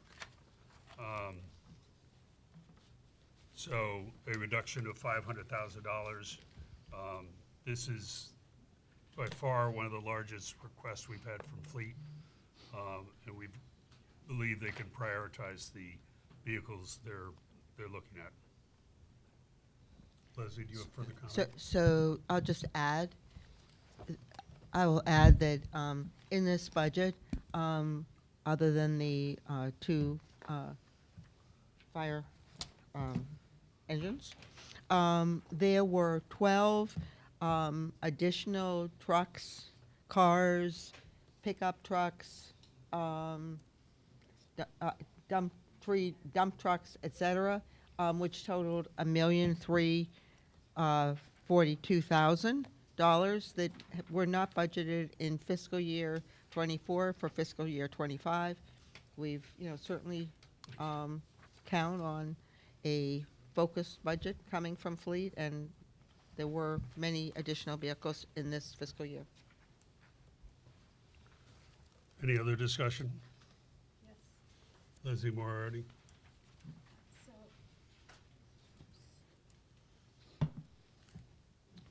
So I only included or excluded the fire trucks, but this is a 20% reduction in the value of the vehicles that need to be purchased. If I recall correctly, and I may need to rely on our finance professionals, but the last time the BET made a cut like this at the final budget day without having spoken to the fleet director, it left the maintenance budget in trouble because the vehicles that are being replaced are ones that are getting to the end of their useful life, that the maintenance cost outweighs the value of keeping them in the fleet. And therefore, there is additional maintenance in the following budget year if we're going to have older and older vehicles. And so let me ask first, was that an issue that was discussed when this motion was created? Do you have No, we input? were going to discuss it together, if you remember, Leslie, we ran out of time. Okay, so it was not followed up on. I'm wondering if we want to table this to see if we can get input from the fleet director on how much of an impact it is that 20% of the vehicles that we want to replace would stay in the fleet for an extra year. Last time it was a significant number, if I'm remembering correctly. I don't know if Roland or Pete, you have any recall of that issue. I don't remember that. I guess not. So, so I'm concerned. 20, even without the impact on the maintenance, I think this is a pretty big change to the equipment needed to run the departments. And when this recommendation comes from Fleet, it's not my operation needs an additional vehicle. It's that the vehicle is at the end of its life. Clarifying question? David? So if I heard what you just said, you're saying you want a $500,000 reduction, but not for the entire amount that's in the fleet on page 65 of the book, but of the amount less the two pumper trucks and the bucket truck, right? That's correct. Okay, so I think, although I'm not going to support the amendment, needless to say, but I do think the amendment should be changed to say, to exclude those two items. So Because you're not you don't want those items touched, right? It's your amendment, I'm just asking for Yeah, clarity. that's correct. My mic has died. Yeah. So You I, got batteries over there? I just want to comment that the budget for non-fire department, like ladder trucks or vehicles, in last year's budget was $1,749,000. The number for non, I'm just looking at this. For non, I just saw that the number for this year's vehicles, trucks, and SUVs, et cetera, is 2.6 million versus 1.7 in fiscal year 20, the current fiscal year 24. So I just wanted to make that statement because I don't know where Ms. Moriarty got her numbers, but I'm looking here at the book. So, Well, actually, I'm looking at the book too. The numbers are Leslie Moriarty. 5,460,000 is the aggregate. It was showing as 4,998,000, but at the budget committee, it was reported that the numbers had changed and it was 5,460,000. Roland and Pete can confirm. 5,460,000? 5,460,000.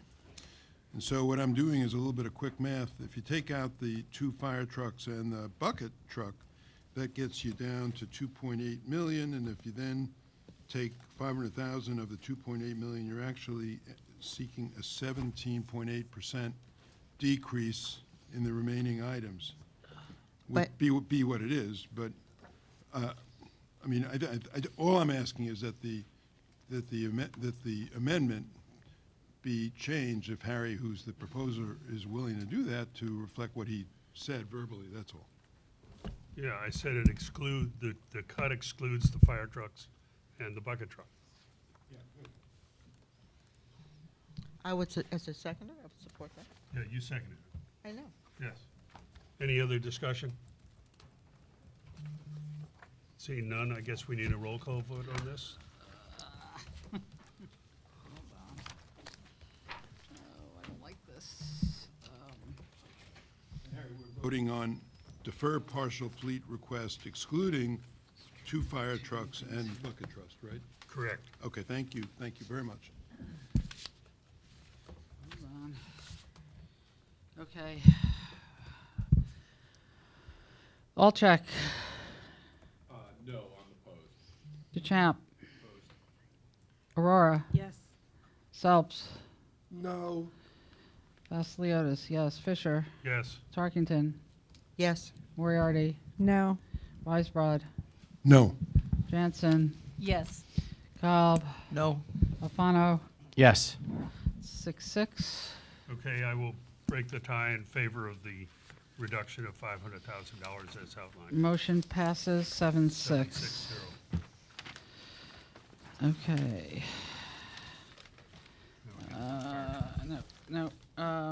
Yes, Fleet 380, 912, 206, fire pumper trucks 2. So I would like to make a motion to reduce this, but. Into your mic. I Okay, can't hear are you you. trying to mute? Can't hear You you. gotta really Oh, mouth I- the mic here. There you I, go. I'd make a motion to delete 1 new pumper truck at a cost of $1.2 million, leaving 1 pumper truck at a cost of $1.2 million. Second. So over the past 9 years, excluding fiscal year '25, the town ordered 7 new fire trucks for the town's fire department, which has 6 career fire stations. This budget amendment supports the order and the continuing order of 1 new pumper truck at a cost of $1,200,000 and continues the town program of ordering 1 fire engine per year. So I just point out here that in fiscal 16, we bought 1 fire ladder truck. In fiscal 17, we bought 2 pumpers. In fiscal 18, we bought a rescue pumper. In fiscal 19, we bought another rescue pumper. In fiscal '23, we bought a fire engine. In fiscal '24, we bought a fire ladder, and this amendment proposes the purchase of one new fire engine at $1.2 million. Discussion? Leslie Moriarty? The several pieces of information we got from the fire chief and fleet manager when we were talking about the fire engines. Number one, there's about, a 3-year lead time before we receive the truck. And we have the trucks that it's going to replace are already aging. I forget the years of the ones that it will be replacing. But secondly, which is also an incentive to purchase 2 trucks this year, is that the regulations regarding the specifications on the engine and the other conditions of fire trucks are expected to change in fiscal '27. Those changes are going to dramatically increase the cost of a fire engine and will probably further delay delivery of those fire engines. So I think for the town to put in its order for 2 engines now is the fiscally appropriate measure to take. It is operationally the appropriate measure to take. And judging from your chart, we have not been buying 1 fire pumper per year. A ladder is not a pumper. Oh, I didn't mean to imply that we were buying only pumpers. We have engines to store water too, but, I meant a fire truck of any kind. And I didn't mean to, and I don't think, I said 7 new fire trucks. I don't know where. Yes, Matt? I just want to read for the benefit of the public that's watching, how these requests come. Into the mic. Sorry. Yeah, it is on, but it's not working. No, you really gotta get close to the mic. Okay, so can you hear me now? Oh, Sure, you can give this some, him. Thanks. Oh, the batteries. Yeah, how's this? Awesome. I just want to read for the benefit of the public that's watching and that's here, how these requests come to us. I'm reading off a project information sheet, and this information sheet is provided to us by the fire department. And what it says as it relates to the fire pumper apparatus is that they will be over 20 years old in fiscal year '25. With supply chain issues and long-term time turnaround for fire apparatus nationwide, it will take anywhere from 32 to 36 months to deliver. This apparatus will be almost 24 years old. The NFPA, which is the National Fire Protection Association, recommends that these fire apparatuses be no older than 25 years old. At this time, 9 out of our 20 response apparatus of pumpers, tankers, ladders, and rescues are over 20 years old. So when we make a decision, as some of my colleagues might, that there's some form of a policy, which does not exist, by the way, to have 1 pumper or 1 truck per year, they are deciding that the public safety issue and the recommendations of our fire department is not what should be paramount, but rather it should be some decision with respect to the time frame and the frequency by which we order fire trucks. And what that does is it puts all of us in the community at risk. At a time of need, when you need a fire truck, when you need a pumper, when the fire department needs that apparatus to be delivered, it may not be available. It may be in maintenance, it may be broken. And I want to make sure everybody understands that those decisions, or the consequences of those decisions, are your public safety. Okay, Karen? here we go again. More fear-mongering. I'm sorry, but NFPA is a guideline, not a requirement. It is a suggestion by a professional organization. It is not a legal requirement. Things can slip 1 or 2 years, and it still doesn't mean that the pumper or the fire ladder or the rescue pumper or the fire engine or any other apparatus is not in working and able condition. The second thing is that the program that we've embarked on has not resulted in any public safety hazard. And I know my colleagues will probably bring up the time where there were 2 trucks out of service. but there's always backups, and there's always availability. To suggest that by delaying for 1 year, the ordering of a pumper truck is going to put the community in danger is absolutely false. Yes. Elliot? This is a difficult topic for me to talk about because my home burnt down the night of Hurricane Sandy. And Matt and I, when we first joined the BET a couple of months ago, met with the head of the fire department and a few of the lieutenants. And I barely kept it together. Matt was helpful. I'm not smart enough to outthink the fire department. I'm not smart enough to say, well, you don't need these trucks now. What I do know is that the trucks are old. It takes a long time, 3 years from the time you order them, and prices have gone up dramatically. We've lost hundreds of thousands of dollars by not buying the trucks sooner.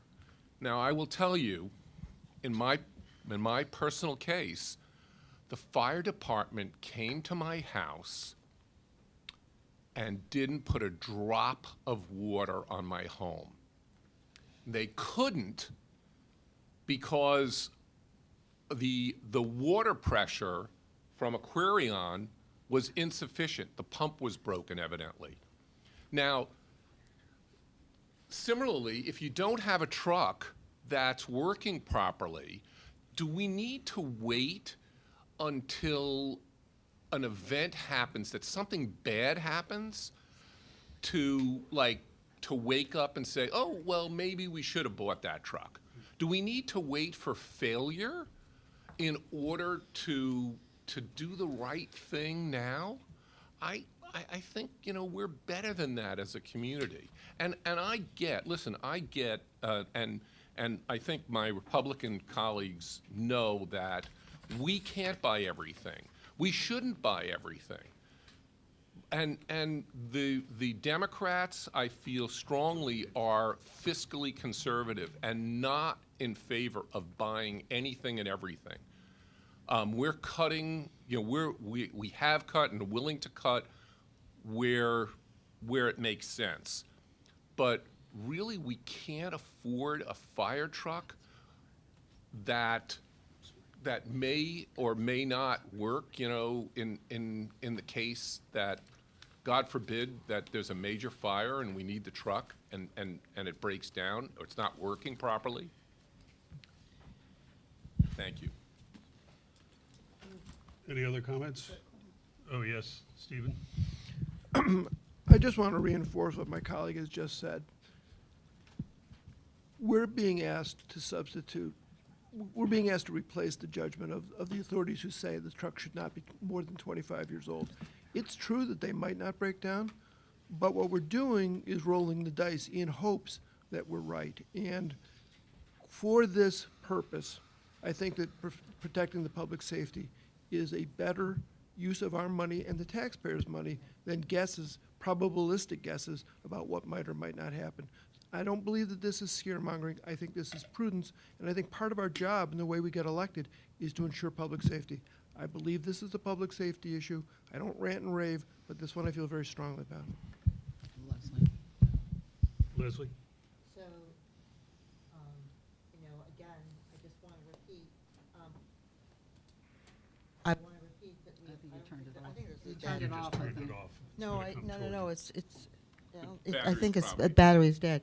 I just want to repeat that, number one, there was only one fire pumper, in last year's budget for this year. In addition, we only have 6 career fire companies, and, and I went through how many engines that we've ordered in the last 9 years, 7, this makes 8. Also, I'll add that we don't order, and you know, you have to think about how many crews can go out on these from each firehouse, which is 1. And we don't order equipment for our all-volunteer houses for our volunteer firemen. So I just want to add this one comment to that. Anybody else? I'm just going to comment that I'm not going to vote for this cut for the different reason. There are since last year, new regulations are looming that will make it such that only one motor qualifies for fire engines. That's a Cummins engine that is not designed for short-haul use, it's designed for long-haul use. So if we don't order 2 of these in this fiscal year, then we're gonna see a significant increase in a future fiscal year because of the change in the emissions regulations that will apply to the motors that can be used in these trucks. With that, I'll call for a roll call vote, please. Alfano, Yes. Cobb, We're voting on whether to remove this item? correct. Correct. No. Jansen, Yes. Weisbrod, No. Moriarty, No. Yes? Moriarty. She said no. She Oh, said I no. didn't hear you, I'm sorry. Tarkington, Yes. Fisher, No. Vasiliotis, yes. Selps, No. Aurora, Yes. DeChamp, No. Alcheck. Definitely no.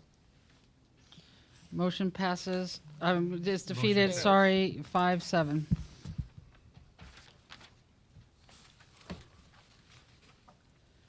Okay, continuing on, Fleet 380, I'm sorry?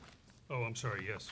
Continuing on, Fleet 380, Fire Department Chief's Cars 2, Fleet 380, Police SUVs 5, Fleet 380, DPW Pickup Trucks 5, Fleet 380, 312, DPW Street Sweeper, Fleet 380, DPW Excavator, Fleet 380, DPW SUV, Fleet 380, DPW Bucket Truck, Fleet 380, Fleet SUVs 2, Fleet 380, PNR Bobcat, Fleet 380, PNR Trees Dump Truck, Fleet 380, PNR Parks and Rec Trees Pickup Trucks, 3 of them, Fleet 380, Parks and Rec Marine Dump Truck, Fleet 380, Fuel Island.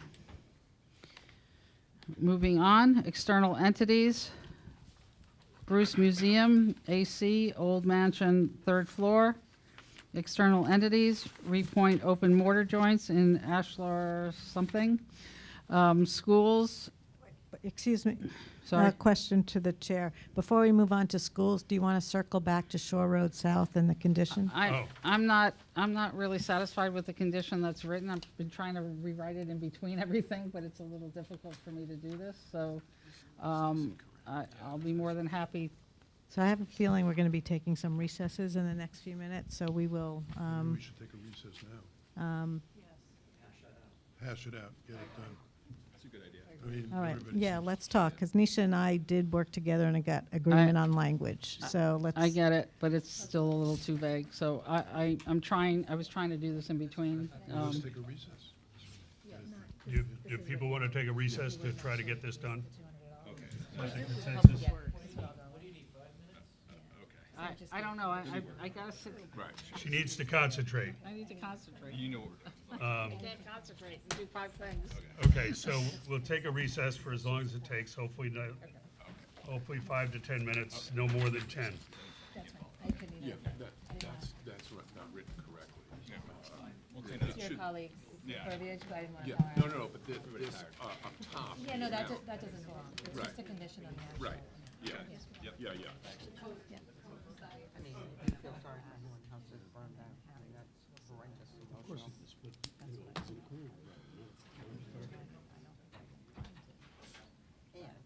like a point out that we buy equipment for houses without saying that.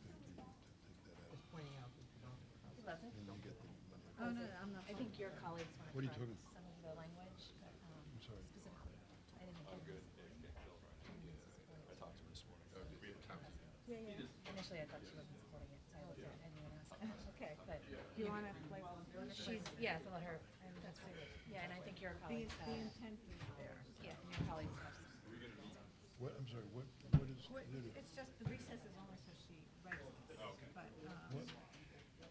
well, let's go find a room. Karen's taking my suggested writing, then rewriting it, so we'll have to see what she comes up with. We're okay. Let's go find a corner. I didn't bring up the ladder. That's a personal decision.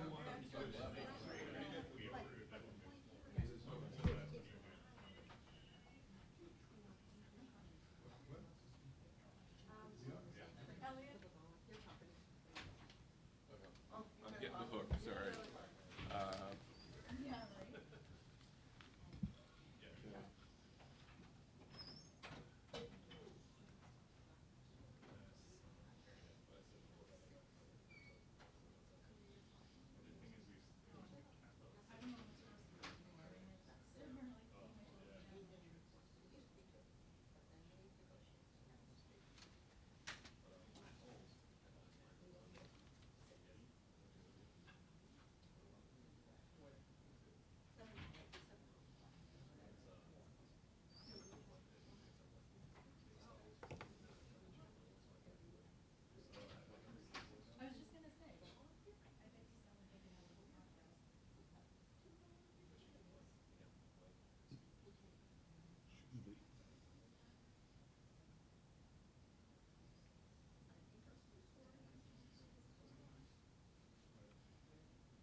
First floor.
Okay, let me just, I think this will address your concerns and my concerns.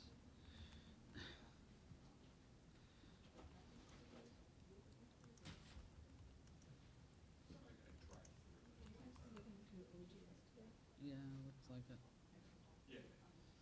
Um,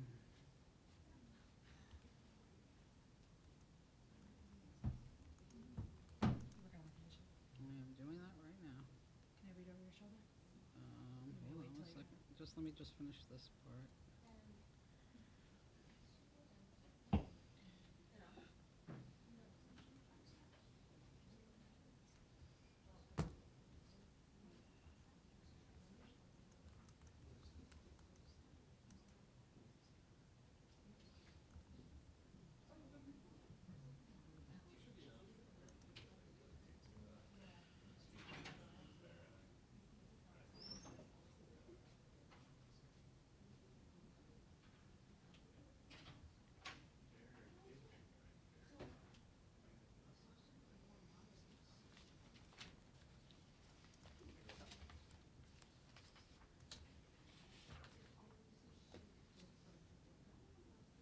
Okay, so what I didn't like was the fact that you're just getting a commitment from DPW. Let me just turn this off. This might fix some things.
No one's going near it. No, I'm just saying, I think you're gonna whether or not you put this condition in, so I don't know the condition. But I'm not a fan of Joe. Did you hear it already without putting out, putting out, see the letter? Talk to him, he seems like a solid guy, and he just likes to lie. I respect Andy. You know, a few other things I talked to. Karen is rewriting it, but it's going to, I talked to Mike Pash, and Mike knows my point very is, well. sense here is we just want the public to be involved.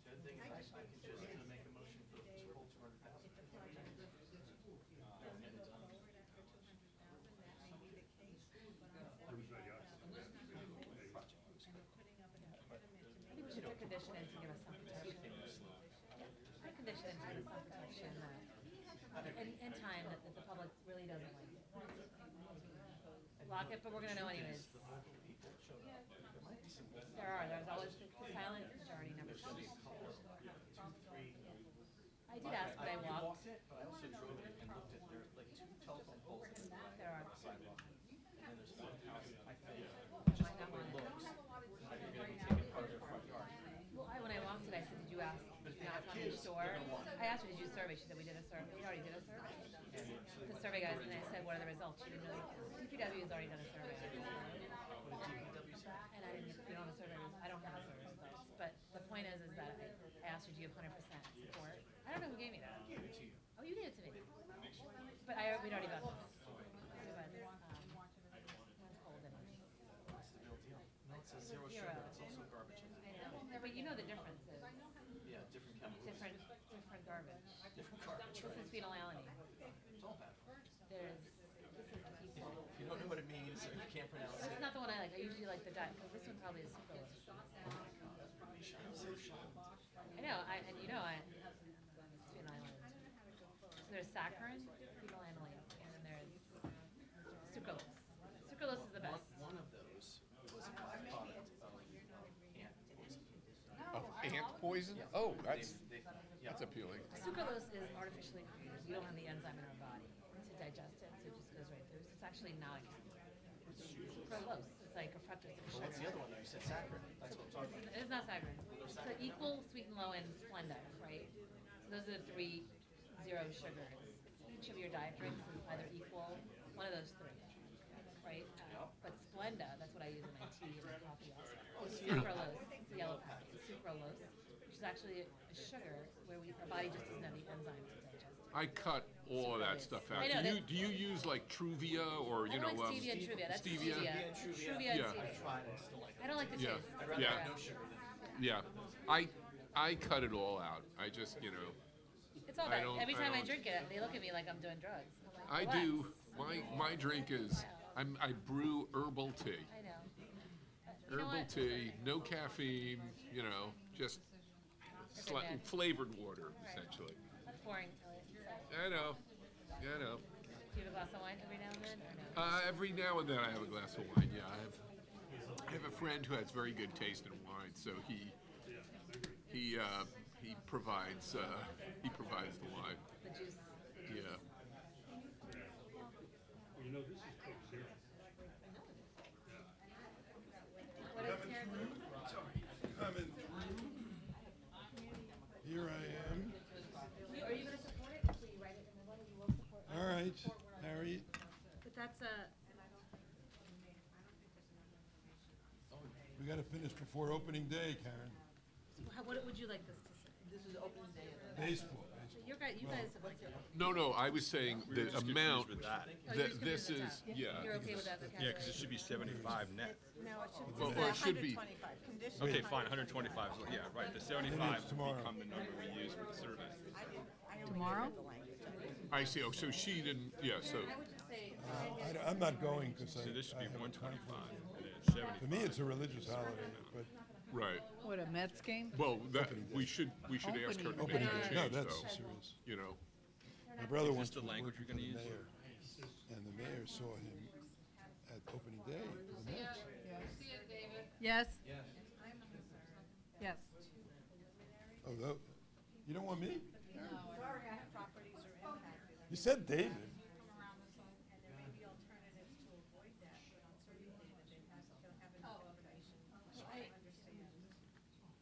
the real proposal could be. I prefer the public hearing, which is important. Yeah, we're not gonna go ahead with it.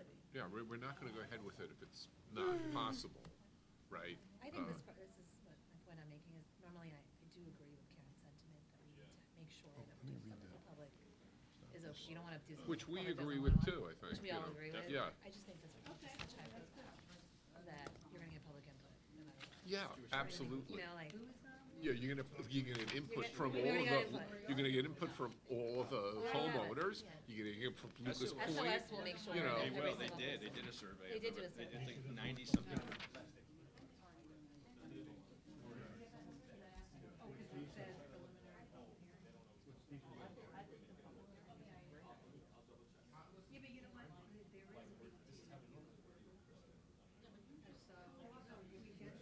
Oh, it's clear.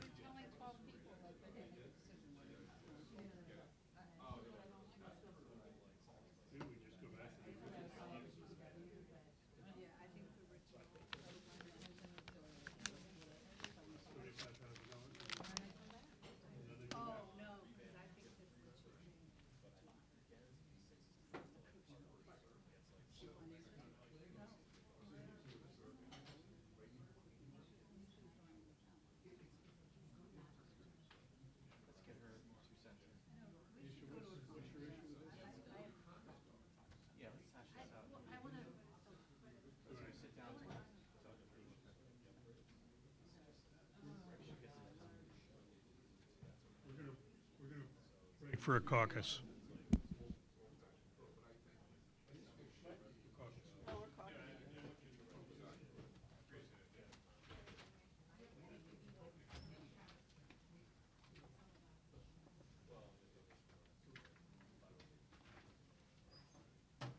What's going on now?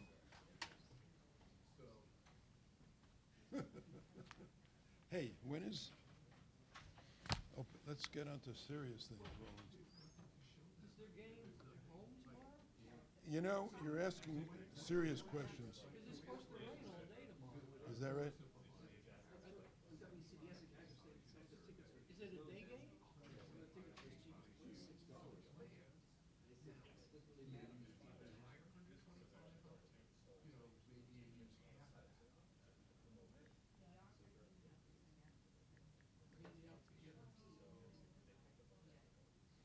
So the Mets opening day is Friday. They may have already. Wait a second.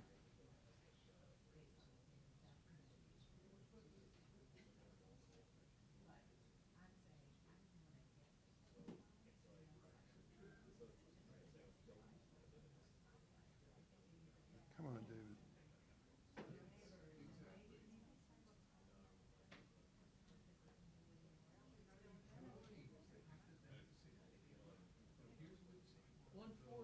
Yeah, Friday. They already rescheduled it. It was supposed to be. It was supposed to be tomorrow. It's no, Friday. Wait a second. This is serious now. Friday. We might get done with this stuff by then. Oh, I can't. I have a visitor. I have a visit. We have my sister-in-law's in town. No. And it's, yeah, no, I can't drag her there. It's,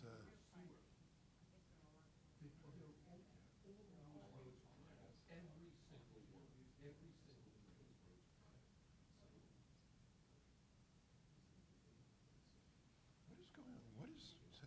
What are we doing? Is it?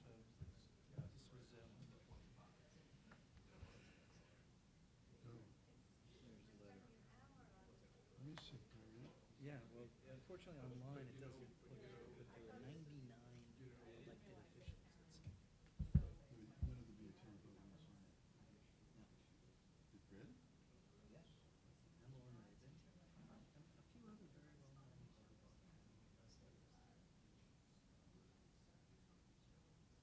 This is the letter I know. Yes. Okay. So, But unfortunately online, it's all broken up. In print, it would just be. it's all in alphabetical order. Yes. Did they put down the title? Yeah.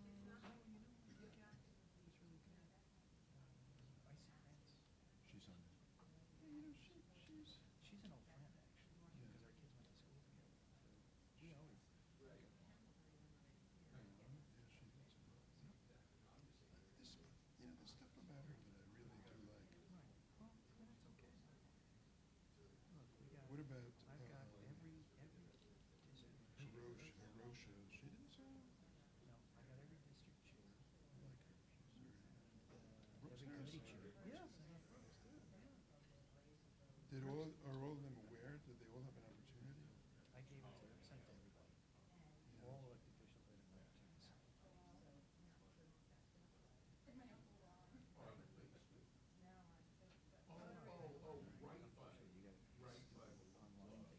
Yeah, with all the, LaRoche, is that her name? LaRoche? Haroche. She's big with the fire animals. She's also very. I don't know. You don't know? I like her. I mean, she supports the fire truck. That's the thing, you know, so I had a lot of, did I tell you about that? When I was, a lot of respondents to me, what they said was crazy. First of all, we don't get to choose which kind of hate we're willing to fight, which kind of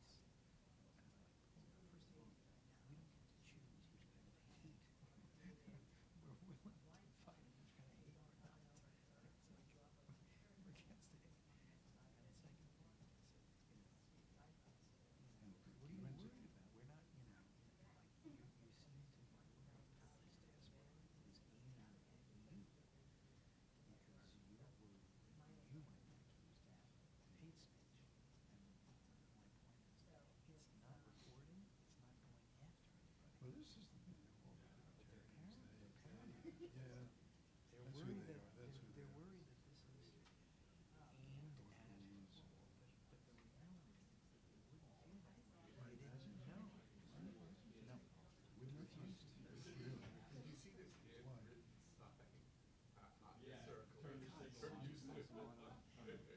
really. Because this was saying that the years to get this done. It's all patriots. It's patriots. No, but he doesn't want to go against them either. They're certainly going against them tonight. Yeah. Well, let's see. Maybe he will feel better afterwards. Hey, Andy? Andy? Thanks. I did get to John. Yeah.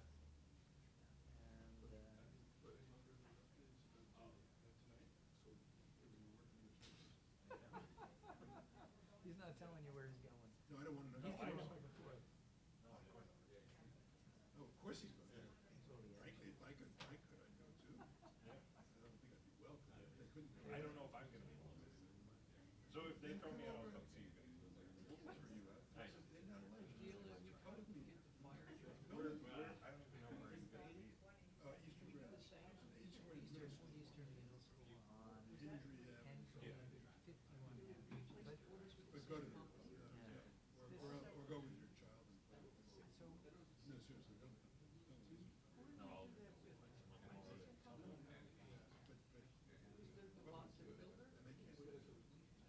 So previously, you know, when I say my correspondence,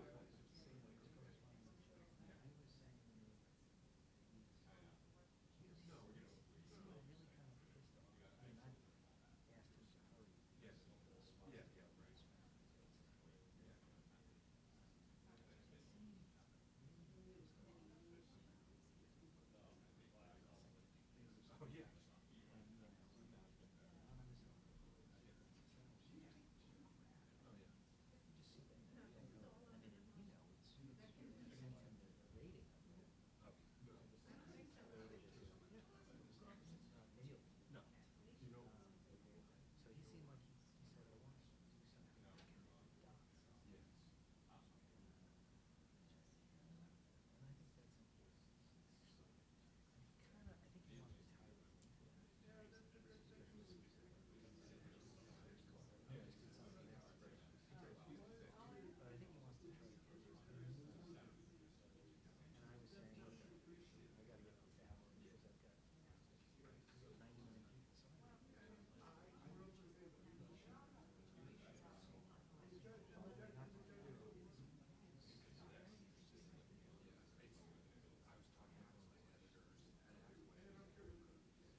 It doesn't show up very well online, because, you know, you get all these ads like interspersing everything, you know, 99 people in there, and they're all broken up. It's a long scroll. So in a print, you would be very, just,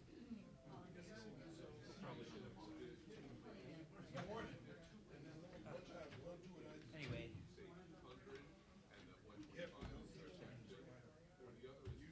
I've seen it all day. Is that what you're saying? I didn't, but I came close. Hopefully it come down, lower, all the data, no, data's not saved. It's not saved, and it rolls in there, and we'd have to start all over again. Oh, don't even say that. No, we would have to go back to it, so. No, that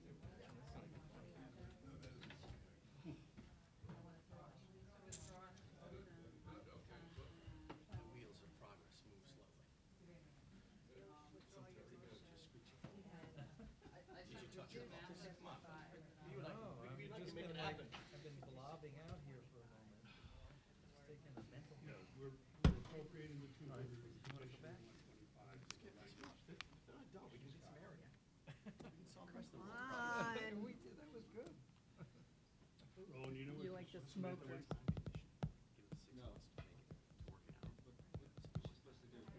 I just sent her an email with, sent to you. Yeah, could you print it?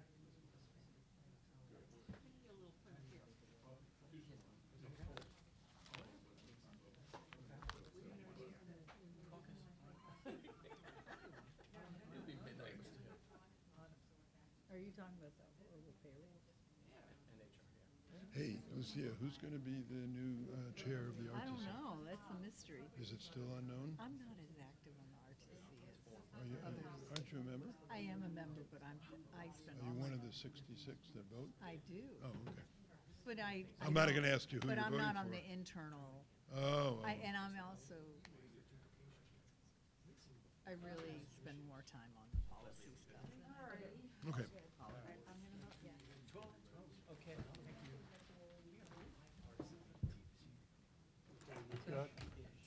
We've got everybody here. Yeah, let me just get back to Yep. whatever the page. think we're on page 30. No, we're gonna do this first. Going back. We're gonna do this first. Which was back in the DPW. Roland's That's what I'm gone to looking get it. for right I know, now. where is the new wording? It's coming.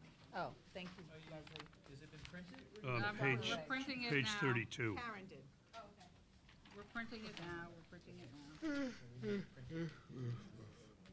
So you were saying you're going to the Mets game? Well, the Mets game has been officially postponed. Karen, did you know that? Rain? The game is postponed until Friday Yeah, it's because of rain. because of a rain. And Karen said she's On hosting the whole. Good Friday? Are these people just, It's not my Good Just- Friday. Karen is hosting the whole BET at opening day. this is a non-religious, I can't go in front. It was supposed to be tomorrow, but it's been postponed for rain. so do you No. get Mr. Cohen to give you special tickets or no end to him? No, I'm a season. Greenwich I'm a resident and I'm all a that? season ticket holder. I'm a big Mets fan. I don't have all the games. I'm a quarter of a season. So you attend in, Yeah, and I take my grandkids and all that, and take friends. I'm going to go with Karen actually to the Mets game. She's a big Mets fan. I know. So Well, usually she's in the, like, I mean, there's I no get reason. really good- high up. I have good seats. oh, she'll appreciate that. Yeah, she will. I mean, you know, we used to sit next to each other at the VET. Yeah, we And both when go the to meetings the- drag, we talk baseball. Whatever. Baseball is great. It is great. Because, you're not a baseball fan. I'm not.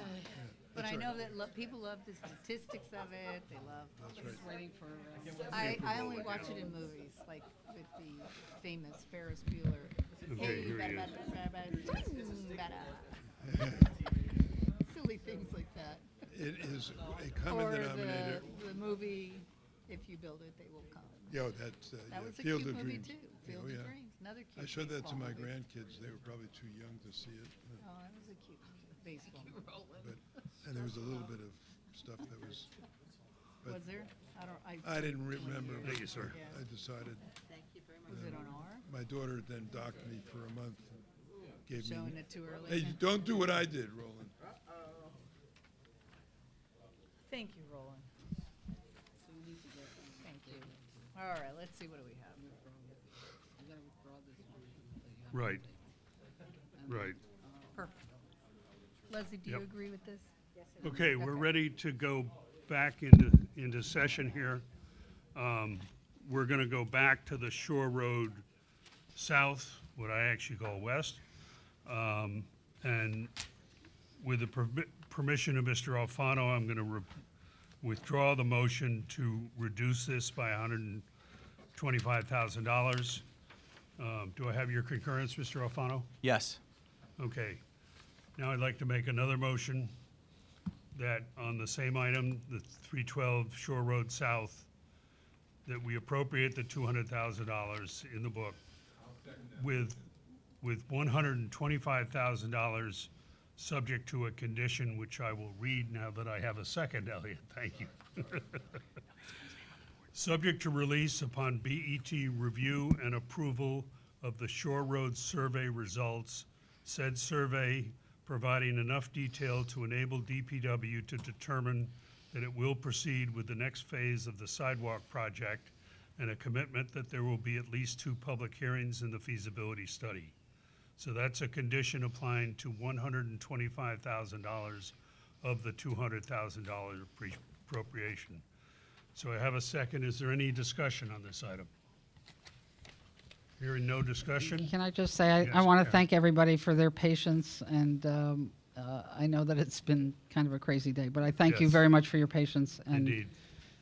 Thank you, everybody out in TV land also. So, is there any objection to unanimous consent on this? No. Is there any objection to the approval of the condition as read? Hearing none, this is approved 12:00. I came close. Thank you all. Okay, now we'll go back to reading the items. Okay, we're down to schools. Schools, 680.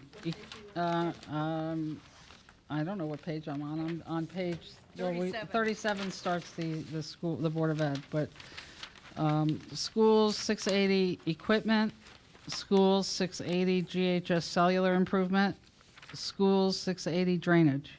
Yes, I have a motion on drainage.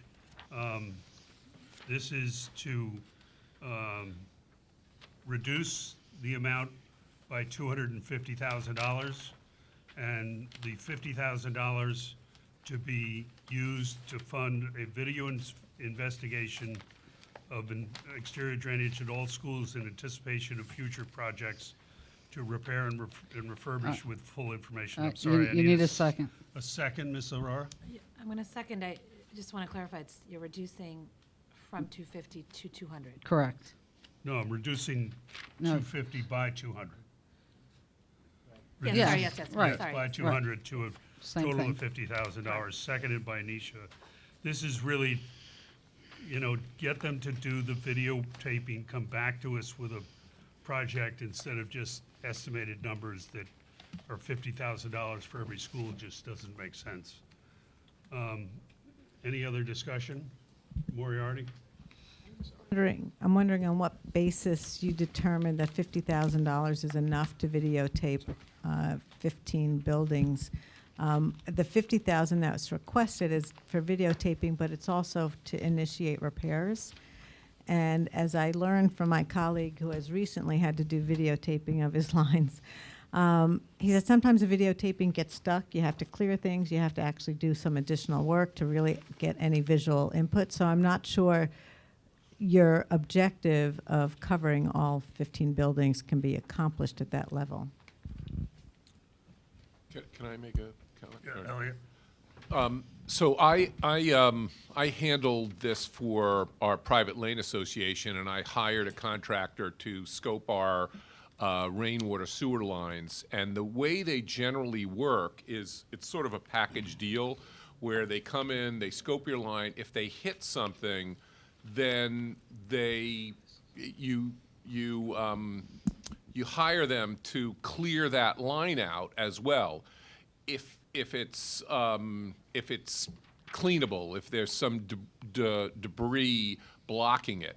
Now, you may need a much bigger fix where they have to bring in a backhoe and pull up the line and put new drainage in. That's a bigger issue. But generally speaking, you want to make sure that we're paying enough to get enough work done so that they don't have to stop and then start all over again.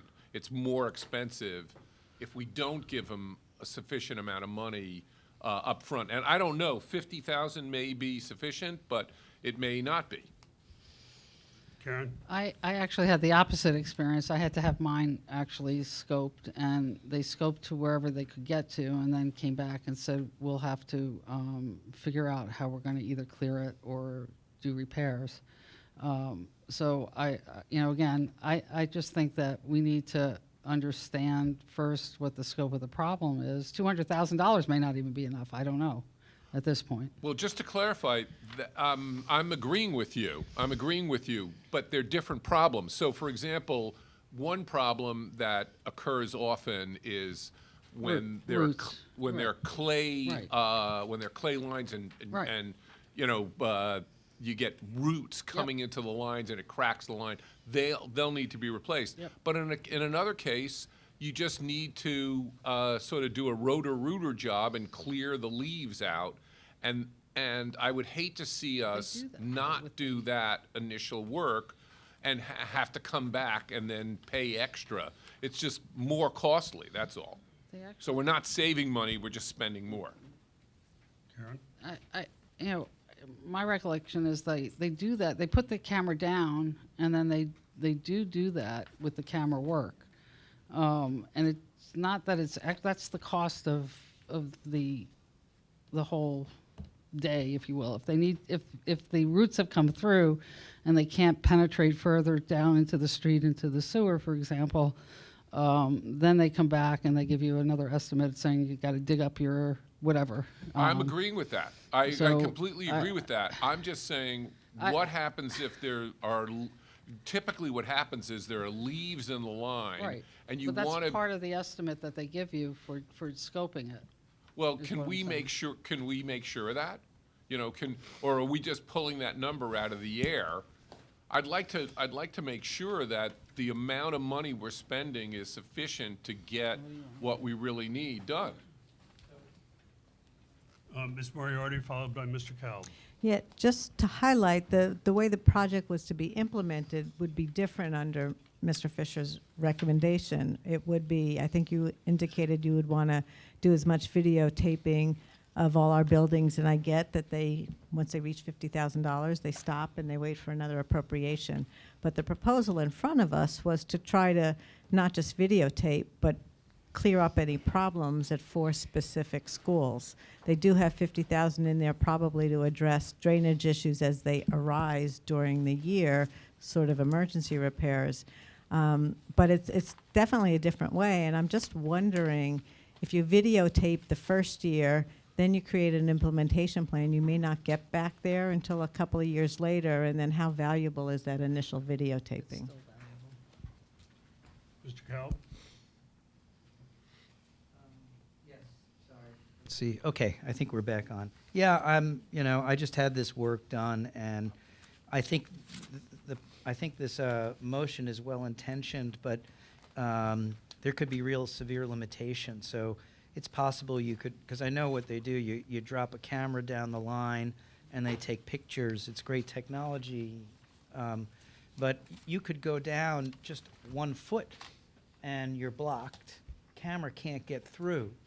And you really don't then have any information. You know, what you need to do is clear that, and then you need to go down the line further and see if there's a break or what's causing the blockage or anything else. So my point simply is that just simply allocating money for your camera may not be sufficient, because it may be very limited what you can actually video or scope. So what you really want to do here is be able to get down and see what the problem is. You're not necessarily fixing it, but you might need to actually dig in a spot where the camera can't go and see what the problem is. And then you can, then you fill it back in, and then you say, okay, we need to now appropriate capital to do whatever fixes we need to do.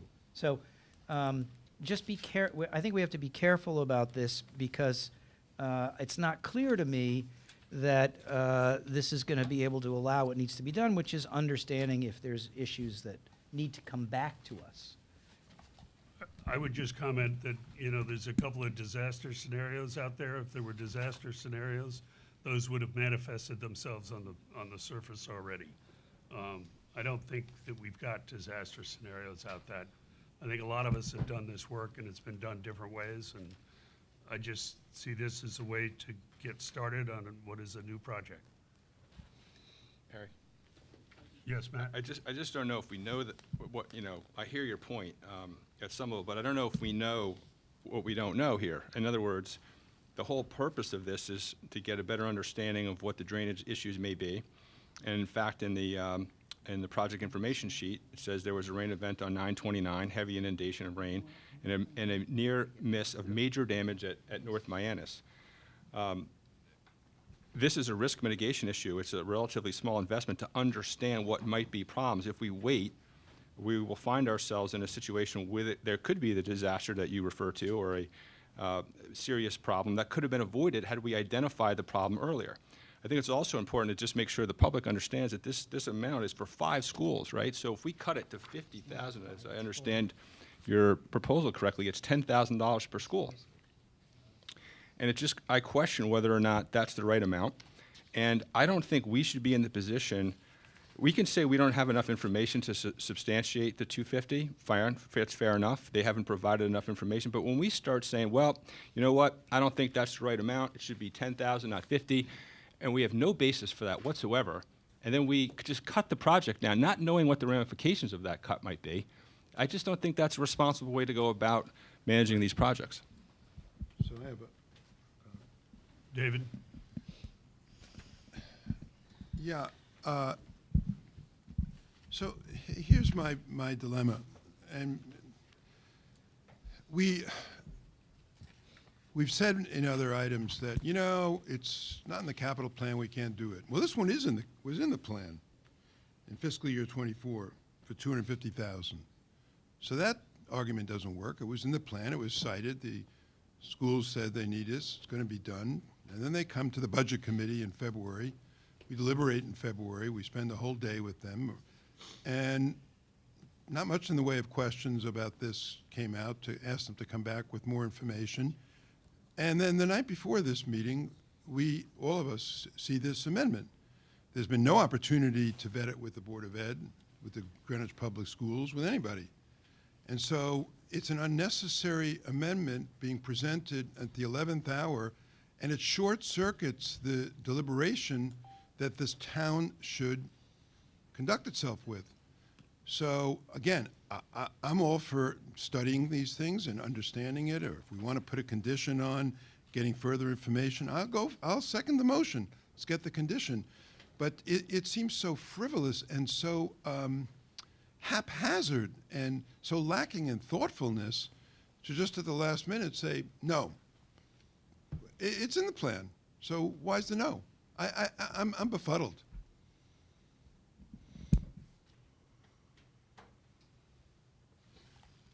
Any other discussion? Can I just ask, would you consider a motion to either condition, as my colleague David Weisbrod mentioned, or at least have a more generous allocation for the scoping portion? And then it sounds like what you're really after is sort of control, like you don't want to spend all the money unless you know what else is entailed. Is that accurate? Can I just, we're being asked to approve $50,000 for each of this, for 4 schools, not 5, it's 4 schools, because it's 4 times 50 is 200,000. We don't know what the scope of the project is really. It's an estimate, I think, because I don't know what the cost is to scope and do this work. What we're saying is we'd like a systematic approach to scope these 4 schools. I mean, it's 4 schools, and then come back to us and give us the extent of the problem. It could be nothing, it could be something, and then we can properly budget for this. Again, it could be 50,000, it could be 100,000. We don't know what the scope of the project is. We're getting estimates based on, when I scoped my driveway, it's a short driveway, but it was $10,000. Okay, so and then just removing some leaves from the pipe, and then fixing something that DPW should have fixed in the first place, but. I'm just saying that, we're just trying to do a systematic approach. It's not that we're delaying or we're trying to not be proactive. We are being proactive. We're trying to understand what the problem is and then how much will it cost to fix it. I don't know does anybody here know if $50,000 is going to be enough to That's my point precisely. That's my No, point. it's $50,000 per school. But do you know how much it's going to cost per school to scope the lines? To scope the line should not be expensive at all. It's the other work that it entails. But what we're trying to do is get an understanding of what it is. Harry? Mr. Calvin? Yeah, I'm just concerned that we actually might be throwing our money away by saying we're just going to give 50,000, and that if it turns out that the cameras are limited in terms of scoping the problem, that we've just spent $50,000, but we still don't know what the problem is, and then we'll have to go and spend more money just to figure out what the problem is. So we're not talking about solutions here. We're talking about some kind of work just to understand where issues might be. And I think that a solution of actually conditioning this money in some way would be better. I mean, to me, it doesn't make sense to just throw an arbitrary number out there and say, okay, it should be this, but it may not be. It just could be wasteful. So I think we should have some kind of way to condition this and just say, like, hey, we want to make sure that you are spending this money just for scoping purposes and whatever the cost is. And I would be open to some language around that.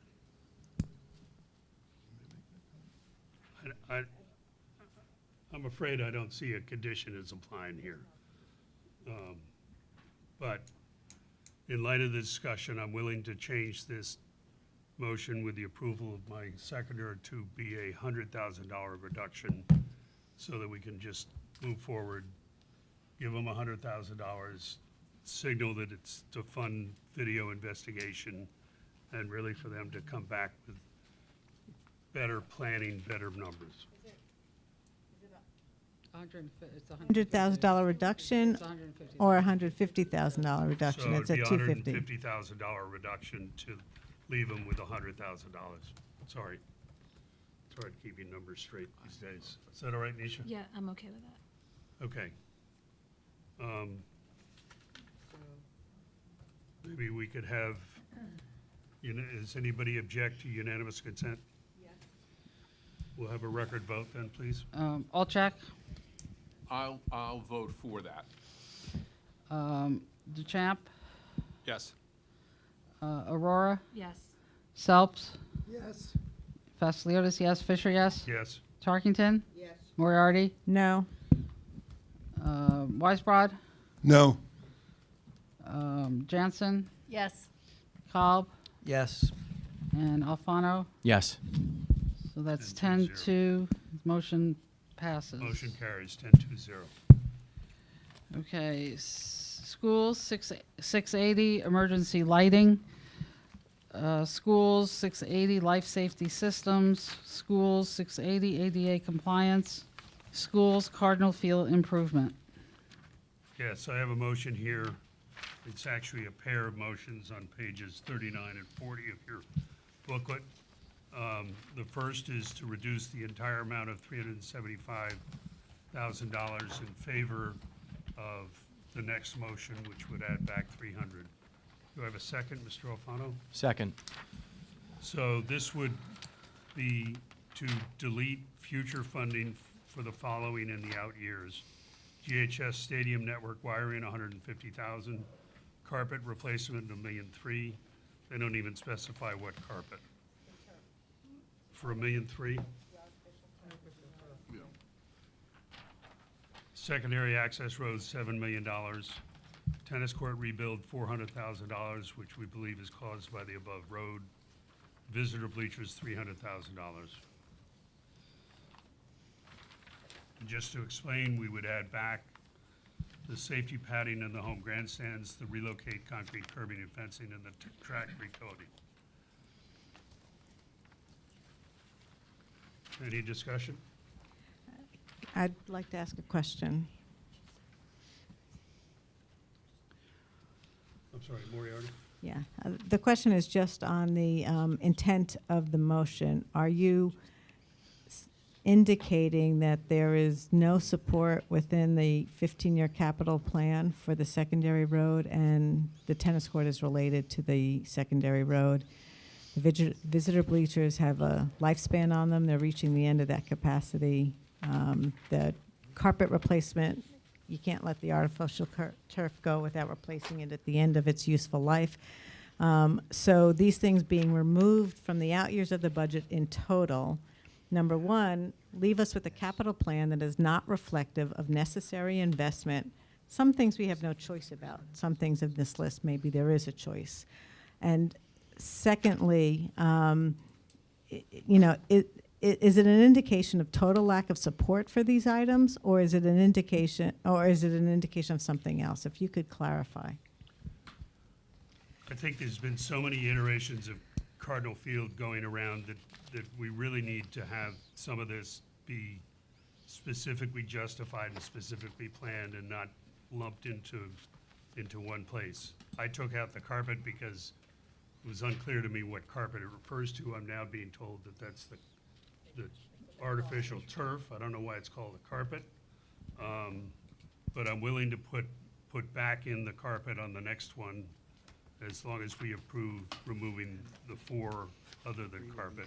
in I this would one. say the network, you know, I would say the discussion for each of these items and the ability to come before this board to request the approvals after approval by the Board of Ed should remain a possibility in our budget. If we remove all these items from our capital plan, and we know our capital plan is challenged in terms of its, the way it's financed, we will not have good planning tools to go forwards. These projects, unless you're saying there is no way in the next 15 years any of these things are going to happen, then they should be taken out of the budget if that's a 7-6 vote.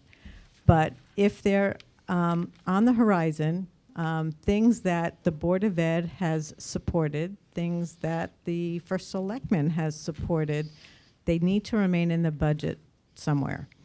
Are the numbers right? Will they get the support in the year they have it? You know, no, that's true with everything in our future capital plan, but removing it completely, you can put them in as separate items if you don't want them grouped as Cardinal Field, but I think that this board will be left with a capital plan, an inability to understand the capital requirements for the town going forward.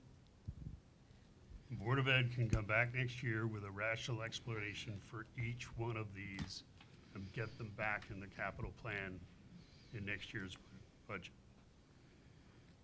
But there's no support for them in future years right now without more justification, more analysis, more details from the Board of Ed. Just have a list of items just it's unacceptable to us. Isn't that true? I'm sorry. Go ahead. Isn't that true? And I probably can come up with a list of a half a dozen items, of things in this capital budget from departments, libraries, external entities in this 15-year plan. I haven't looked at all of those numbers. There's only a couple of big number of projects in here, but there's a lot of little ones. And clearly, you know, given what we just did with DPW, we want to make a lot of changes. But the capital plan, to me, the 15-year, it's not an approval of every item in that plan. It's not approval of that timing. It's an estimate of what needs to be accomplished. And so deleting items that don't currently have your support is leaving us with insufficient information on which to go forward as a town. We have no information about these. You don't have information about a lot of other things in the budget, too. Well, fine. These are the ones that jumped out at us. Go ahead, Can Sharon. you know, again, I'm looking at this more as what are the priority projects for the Board of Ed? Cardinal Stadium slipped in. This was not even on their 15-year or whatever it is capital plan that was presented by KG&D initially, okay? And this Cardinal Stadium basically came on the scene and yes, bleachers needed to be replaced, but then there were bells and whistles and other things that they wanted to do with this. This project has not gone forward now because we have other priorities, and the schools should be the priorities, and the schools have basically taken a back seat because other projects have jumped forward.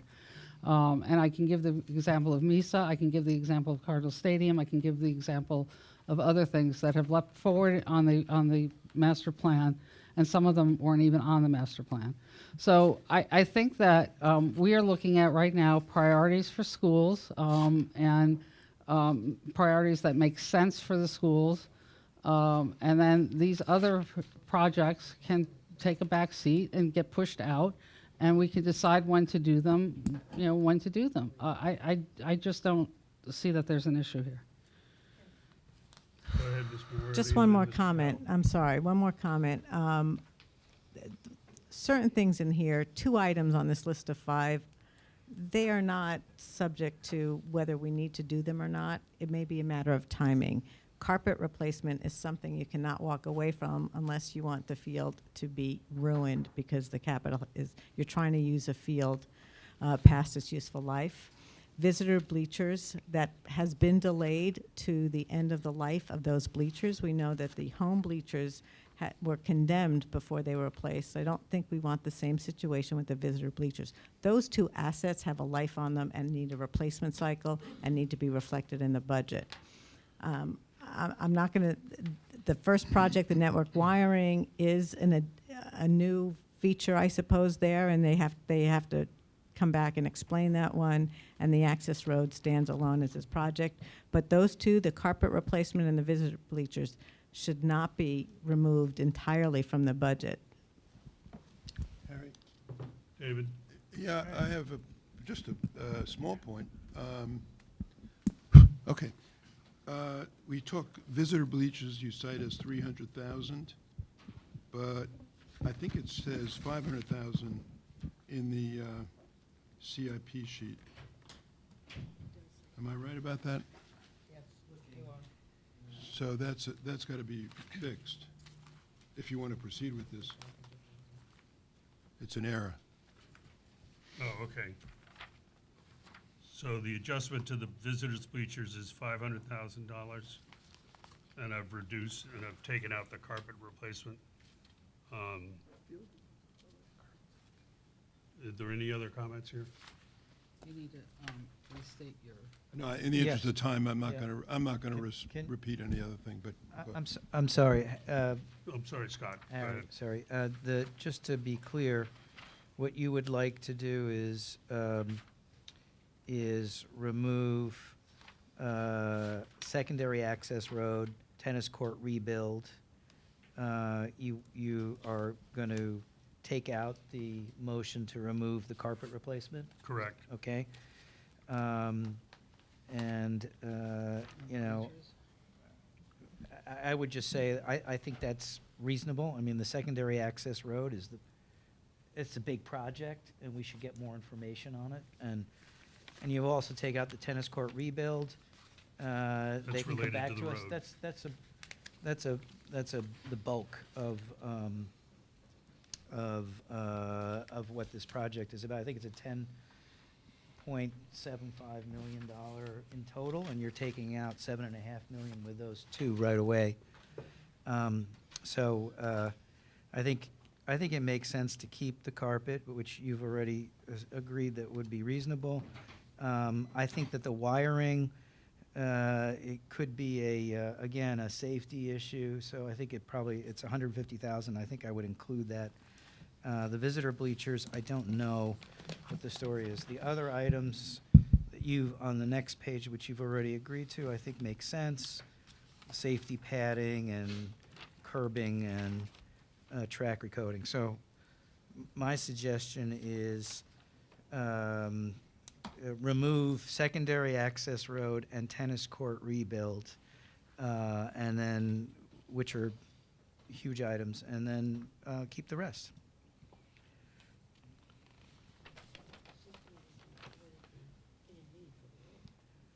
You have the A&E. Yeah, you've also removed the A&E, or it's not I've mentioned. removed the A&E for the road, yes. Right, so that's also removed. So the stadium network wiring, I keep saying this, is a 5G tower 100 yards away from the stadium. I'm not sure we need $150,000 in network wiring when there's a 5G tower right there.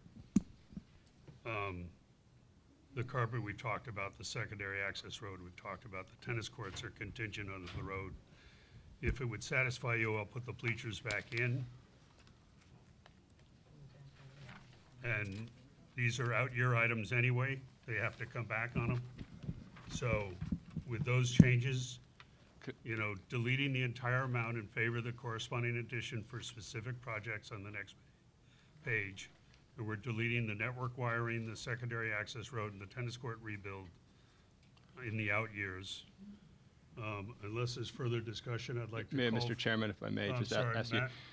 I'm just curious, like, you putting this motion forward, and I appreciate what you're trying to do here at some level, but how does this help us with capital planning? I mean, you made the point about 60 seconds ago that they have to come back before us for a number of these out-year projects anyway. And, you know, I'm new to the BET, this is my first term, but one of the things I've observed is the town I think has acknowledged this as well, that we have had challenges with capital planning. And so when we remove these items, just to remove them, so to speak, because they're in out years, I don't understand how that helps us with our capital planning, and that it's an important function of this board. So I'm not supportive of just removing these items for the sake of removing them. I mean, unless you can explain like how it's helpful to us as a board responsible for prudent capital planning. I think it's all about school priorities, and I think when you look at the overall picture, we are prioritizing school capital. These are really items that, you know, the secondary access road really ought to come out. There's very little support for that. The network wiring I've spoken of, and the tennis courts are contingent on the access road. So this is not affecting capital planning, and again, the schools are getting a lion's share of town capital. Well, doesn't it affect the capital budgeting, though? I mean, our modeling and so forth, when we remove Not these if we're items? taking, it does, it affects it positively.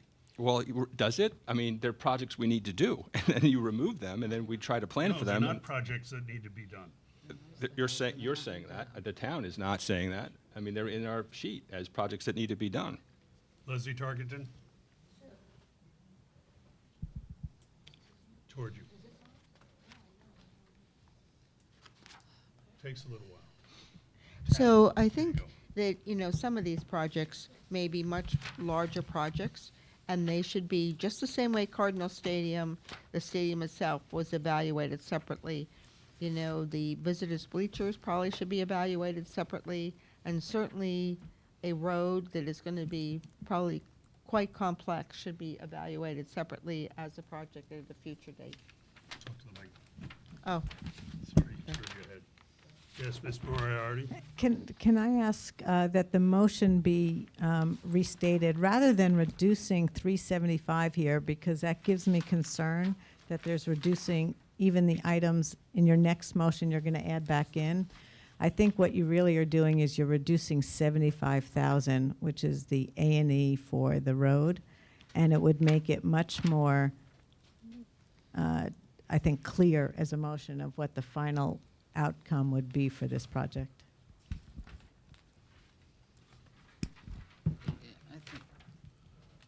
Karen, you want to? I think the intent, Leslie, was that you would delete the 375, then add back the 300, which is basically effectively a deletion of 75.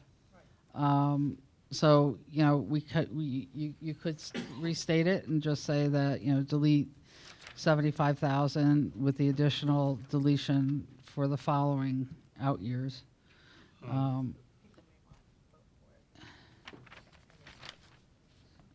really think it was pretty clear the way that we did it, and it was, I could have written it as one sheet, and I tried to, but this, I think, is the right way to do it, and be assured that we're intending to vote for the next item.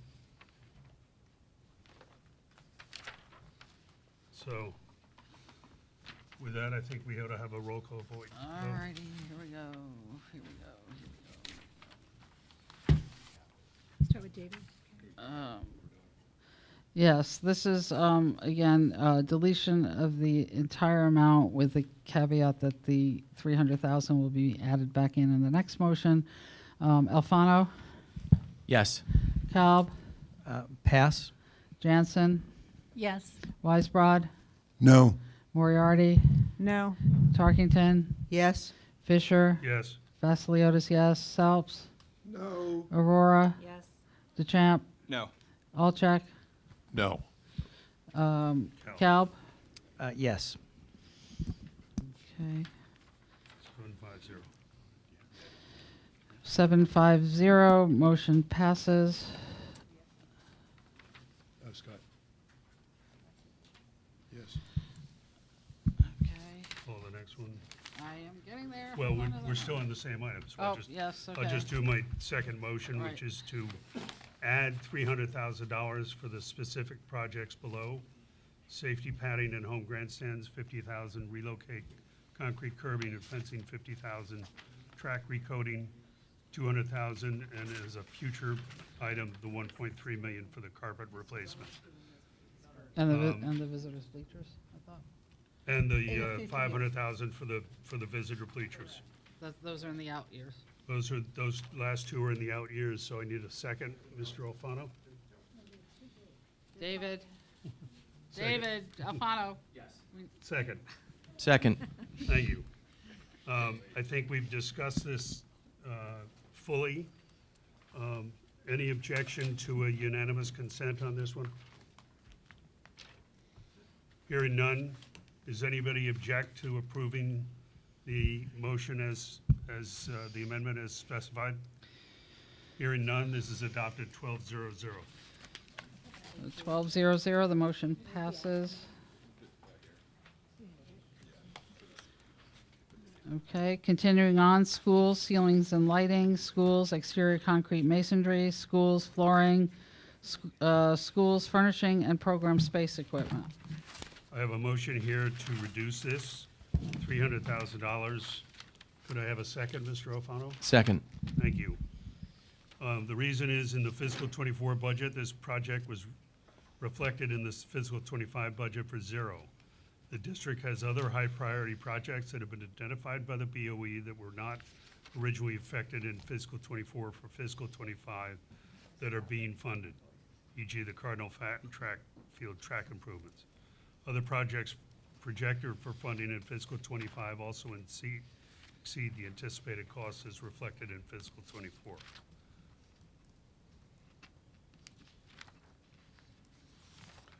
Any discussion? Ms. Moriarty? I know I'm wasting my time, but I just want to go back to past budgets when there was a $3 million item for furniture that has been removed. I'm surprised that there was nothing reflected in this year's budget. It could be that $3 million was removed and therefore they didn't revise the budget appropriately. But we've got 50-year-old equipment, 50-year-old desks, 50-year-old chairs sitting in our classrooms. I think most of this board took a tour of Riverside School in the past week. And those desks are the same desks that I had when I was in elementary school. I think, not to have this is a phased program, not to show investment in the facilities that we're building and the kids' education. I just think this is very short-sighted. And yes, you can continue not to replace desks with modern equipment, replace chairs, but things are becoming a problem within the district. They've been fighting for this money for a few years. Could I just add quickly? Yes, Matt. I agree with that sentiment entirely. And when you look at the schedule here, it's very prudently done in my judgment. I mean, it shows a current request of 300, a projected request over a series of years, and it accumulates in a 28-29 of $3 million. In other words, we're pushing these needs for furniture way out anyway, but it's a smart way to amortize out the costs of the furniture. When we just delete these things, say, we're not going to put in furniture, A, it's past its useful life, and B, we're just continuing to kick a can down the road and say, well, we'll just deal with furniture when? Like, when will you pay for the furniture? When do we buy it? When do we replace it? So I think the schedule that I see in front of me makes a lot of sense, and I think we should support it. I just want to correct something. This is for the high school, not for the elementary schools. And again, the Board of Education is getting a lot of high priority items. We just don't believe that the stuff isn't continued to be serviceable. And, the Board of Education made a huge mistake on what they did in the Student Center. What was That's that? not part of my justification, but that was the students hate it and the custodians hate it. I don't think I've seen an official survey with that information, but did you, I'm just curious to, you indicate the high school furniture is okay to use. I'm just wondering on what basis. I know there are a lot of reasons. You can cut the budget saying we just want to cut the budget, and that's a rationale. But to say they don't need it makes me wonder what information you're using to determine that. But on the other hand, you're all asking for capital planning. This was not in last year for this year. And it's also very curious that the 300,000 is equivalent to the 300,000 that was spent on the student center. Thought that was. So, Any other discussion? Call the roll, please. here we go again. Start with Elliot, Olczek, No. DeChamp, No. Aurora, Yes. Selps, No. Vasiliotis, yes, Fisher, Yes. Tarkington, Yes. Moriarty, No. Weisbrod, No. Jensen, Yes. Cal, No. Alfano. Yes. It's a 6-6 tie. I will break the tie in favor of the motion to reduce. Continuing on, schools, HVAC, GHS, schools, HVAC, schools, Julian Curtis renovation.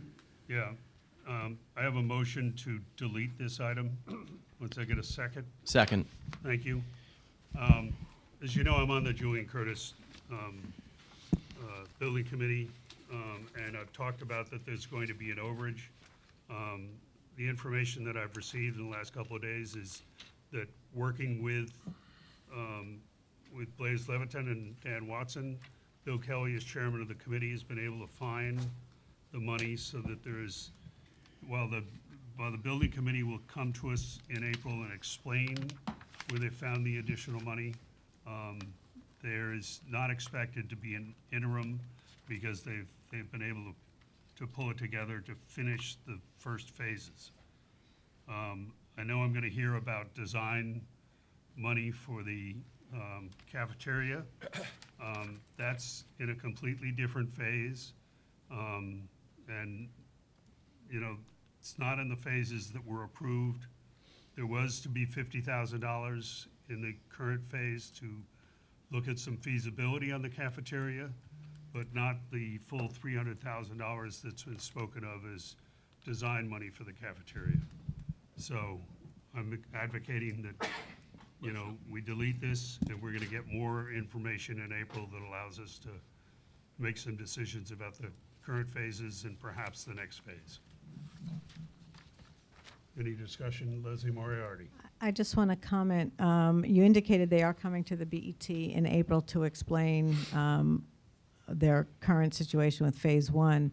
But you then said there should not be an interim. I'm hoping that this board is open to considering an interim for the A&E for the next phase. The next phase of which is the cafeteria expansion, is part of the feasibility study. It was part of the scope of work that was approved by the Board of Education. So the issue out there of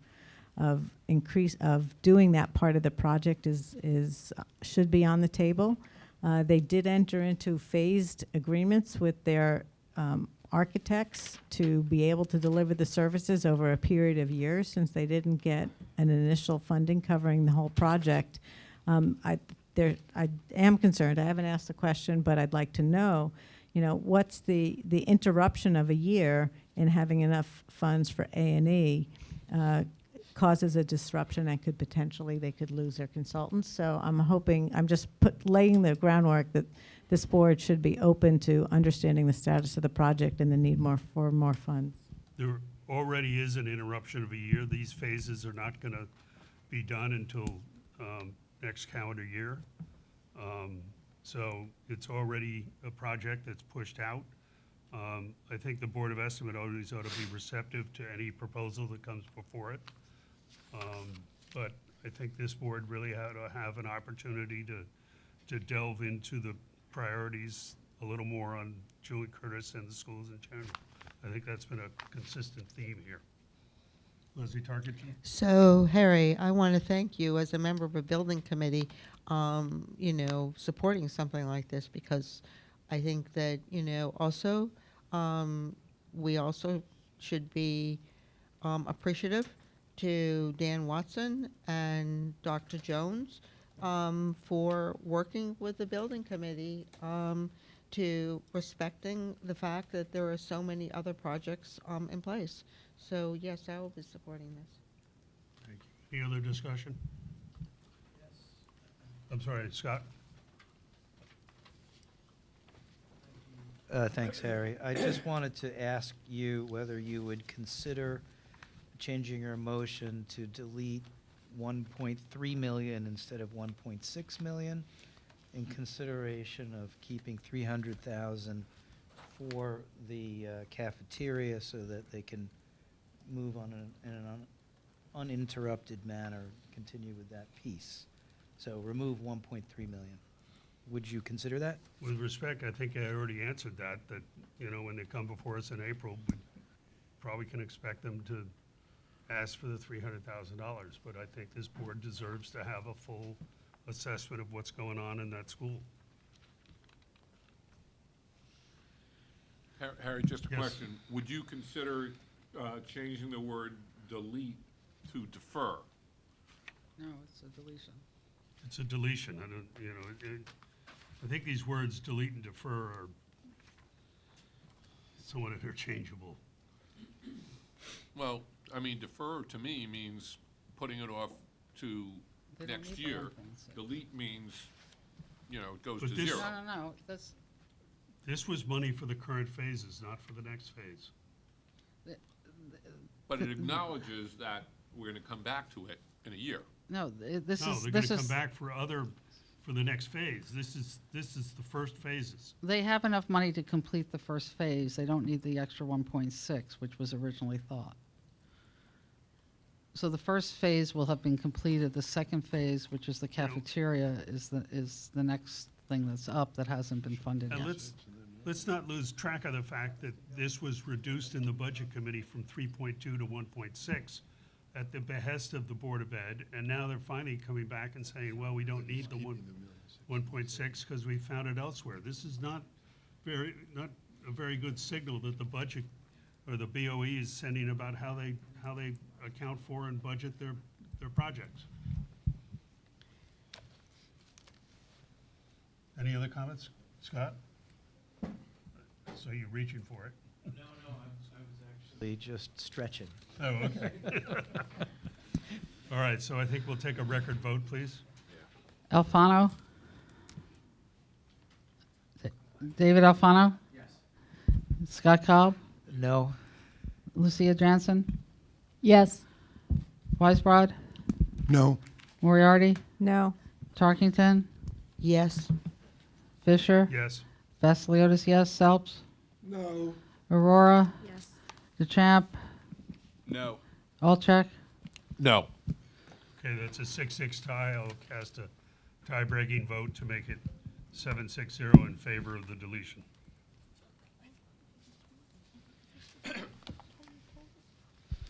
Okay, next up is schools, Old Greenwich expansion renovation. So Mr. I'm, Selps? yes. As the amendment sheet that we circulated earlier says, I'm making a motion to amend the construction budget for the Old Greenwich School renovation project from 43 million to 44,261, an increase of 1,261,000. The purpose of the amendment is to approve funding in line with the revised ed specs and the project's budget, which was approved both by the building committee but also by the Board of Education on March 14th by a 7-0-1 vote. The importance of this is that with full funding approval in place, the Old Greenwich School Building Committee will be able to submit an application to the Connecticut Office of School Construction and Grants Review in time to meet the June 30 deadline. Meeting that deadline would enable the project to get approval from that body and to be able to start construction in the summer of 2025 and entitle the town to a reimbursement rate of up to 20% of eligible costs. Now, I do want to stop and say that on the estimate that we've gotten from our architects and construction managers is, Excuse me, I think we ought to get a second first. oh, I'm sorry, gosh. I I'm forgot second. to. Never mind, Steve. I'm seconding it. Leslie Moriarty seconds. Okay, Stephen. My continue, please. my passion got away from me there. No worries. As I said, what we've been advised by, what the building committee has been advised by its architects and construction managers is while they are doing everything in their power to maximize the amount of eligible reimbursement, they think the estimate is about 15.5%.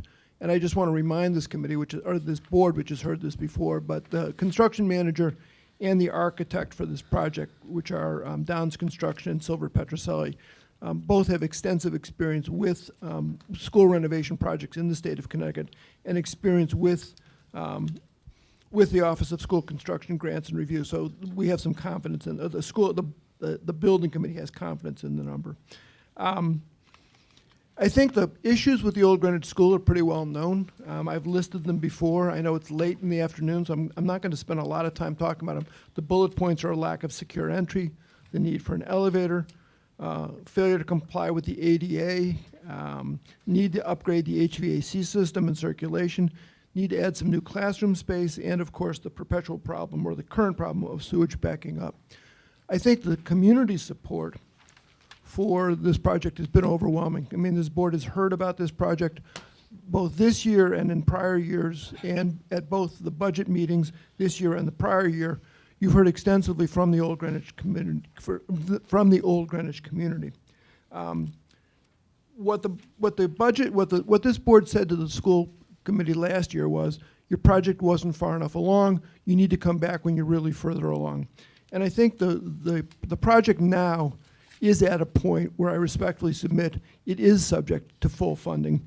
And in particular, what the school building committee has done is to develop a project that carefully hews to the ed specs that were adopted by the Board of Education in 2021.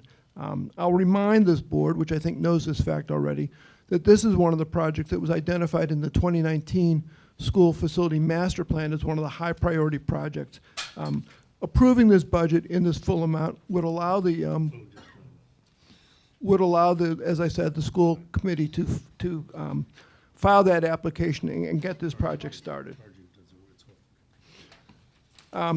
As I said, this was the recent and relatively modest adjustments to the budget were presented to the Board of Education, which at a special meeting earlier this month, which approved it 701.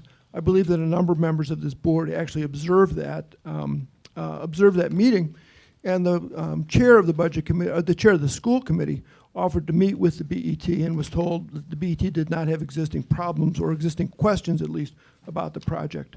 The last point that I just want to remind this board about is that because of the failure of the building to comply with the ADA, this building was the subject of a complaint to the Office of Civil Rights of the Justice Department. And the school through the school board entered into a consent decree with the school, with the OCR, that when the school was renovated, it would meet ADA standards.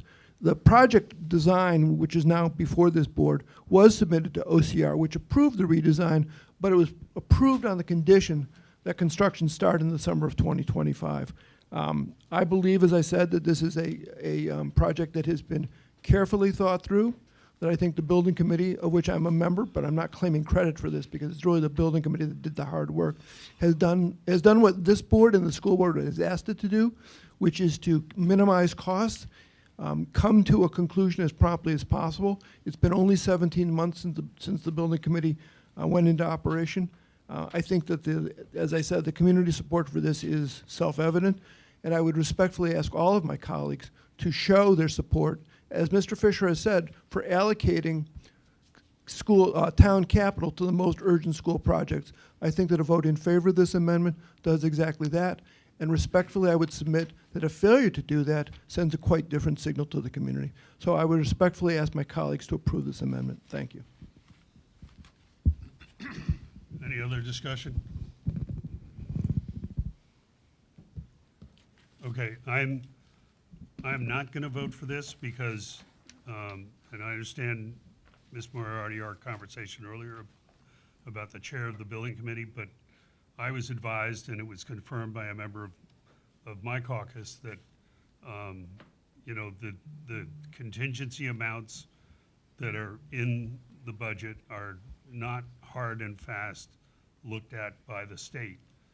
And the chairman of the building committee did advise me, advised us that he can do it within the $43 million.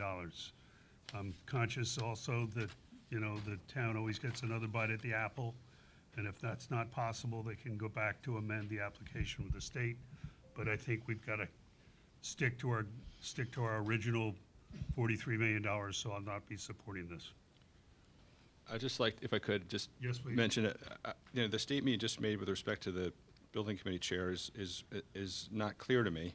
That you said that the state would be able to support this at $43 million. That he said that, And the point I just simply want to make is that, you know, I think it would have been much better if the Budget Committee had accepted the invitation by Ms. Moriarty to meet and to include the chairman of the Old Greenwich School Building Committee to confirm those very facts. And instead, what we have now is hearsay. You know, he said this, and well, I think I heard that, and that's just unfortunate given the, you know, the size, scope, and importance of this project, as Mr. Selps just very clearly, you know, articulated. So now we find ourselves in a situation where you're not supporting the increase in price, which, by the way, is a function of delay in funding by this board, at least in part, because the costs have now, you know, gone up. But more importantly, my point is simple. It's just, you know, we're at a situation where we really don't know for sure whether or not this would be a problem with respect to submitting the monies by the June to get the proper state reimbursement. And I think that's very unfortunate and unnecessary. In response to that, I have an email from the chair of the building committee stating in the email that he can meet the 43 million by adjusting the contingencies. As for the delay by the Board of Estimate and Taxation, that's a fallacy that's been perpetuated. There's no way that building committee could have gotten to a start in fiscal '25 when it was still doing design development at the end of the year.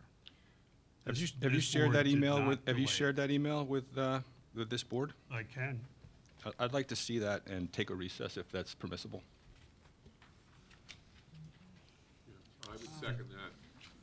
Yeah, I just want to remind everybody that we have a hard stop at 6 o'clock, so we could adjourn now and then take this up tomorrow, or we can complete this.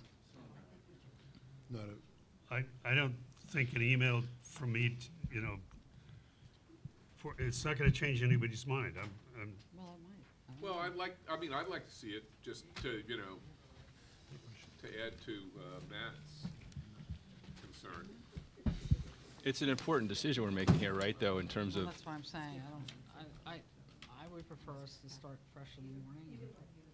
I'll defer to you and Leslie to there's a chance. talk I about mean, what you want to do. It would seem to me that we start fresh in the morning and I mean, you can Adjourn send the, now. and you can send the email out and give them time to look at it. What do you think? That's what?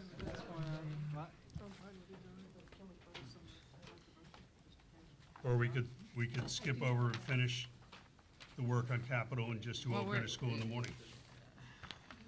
Well, Harry, since we're talking about Old Greenwich, and not to jump ahead, but the next amendment that's in the package is to eliminate the entire $43 million, which is, you know, which would make this discussion moot.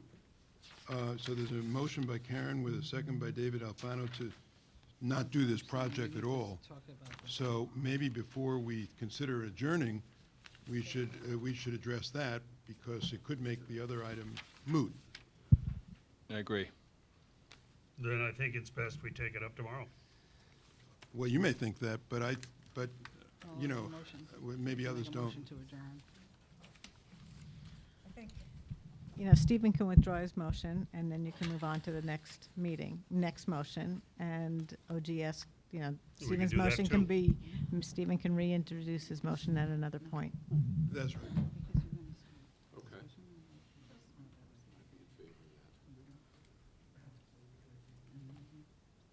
But you know, No, no. Okay. I think we defer Stephen's motion and maybe take that up tomorrow, but let's, I would suggest that we take up the full discussion on Old Greenwich tomorrow, and that we can either continue on past that with the other minor renovations, et cetera, and finish off, there are 1, 2, 3, 4, 5, 6, 7 more, and then dispose of Old Greenwich tomorrow morning, and then go on to the operating. I'm going to defer to my vice chair and suggest that we do that. Hopefully that's. I think this is going to acceptable. warrant more than a 35-minute discussion, Yeah. and I'm sure it will. And, you know, quite frankly, I think everybody's been told we have a hard stop at 6. And this deserves a lot better discussion than just 35 minutes. technically, Stephen still needs to withdraw his motion. 'cause Well, it's no, on he the can ta- still have the motion on the table if he wants, and then we can finish that discussion, and we can go to the next one. I was hoping that we could dispose of the next item in less than 35 minutes, and then take Well, up. I don't know if that's going to be possible, and I'd rather have time to thoroughly vet this and discuss it.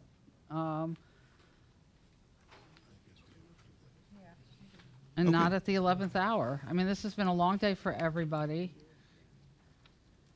We have half an hour. This is important. The community's been waiting for it. I think we should resolve this. And it will be resolved. It will be resolved tomorrow. I think we can dispose of all the other items in the 35 minutes. I mean, we can discuss this for another 35 minutes if you like. Yeah, let's do it. But- Let's but do it. Let's let's do it. Let's do dispose of that. the other 35 items and then Let's do pick this. it up. It's one or the other, right? You know, time's time. Let's resolve Old Greenwich School. Let's have the conversation. We have 30 minutes. I'm sure we can get to a reasonable conclusion.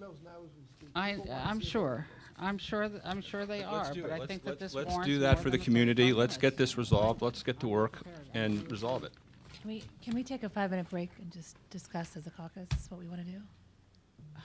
Or no? Do you want to That's fine. adjourn, or we can adjourn, or we can take a, it looks like we all have different opinions there. We can adjourn if, that's fine. I think we, But to fit with I what- think we're in an impasse here, and I think we just, the chair would entertain a motion to adjourn to tomorrow morning. I'll make that motion. I'll second the motion. I sent to Roland, copied you. We have a motion on the floor to adjourn to tomorrow morning. We'll take a record vote on that. Yep. Finish this conversation. And we could have gotten rid of the other ones and been done with it. I don't think we can use a Karen did. tiebreaker. I did. Can't use a tiebreaker. On a adjournment? I think you can. We need Jeff Raymer. He knows the rule, but. Out of courtesy, if the chair wants to adjourn, let's be, We've had a long day. yeah. I mean, the whole issue of Old Greenwich will be covered first thing in the morning in depth. I think there are some very, very important points to cover. The whole issue of what was said by the chairman of the building committee. We'll have a chance to review this, and talk to the chairman of the building committee, because I'm not sure what was represented is accurate or right. But in any event, it's been put on the table to adjourn, and I'm going to agree with that. Okay, there seems to be a sentiment to, we adjourn. Does anybody object to a unanimous consent? Yeah. Hearing no objection, without objection, this board is adjourned till tomorrow morning at 10 a.m. Good luck tonight. Thanks, you too. Running for anything.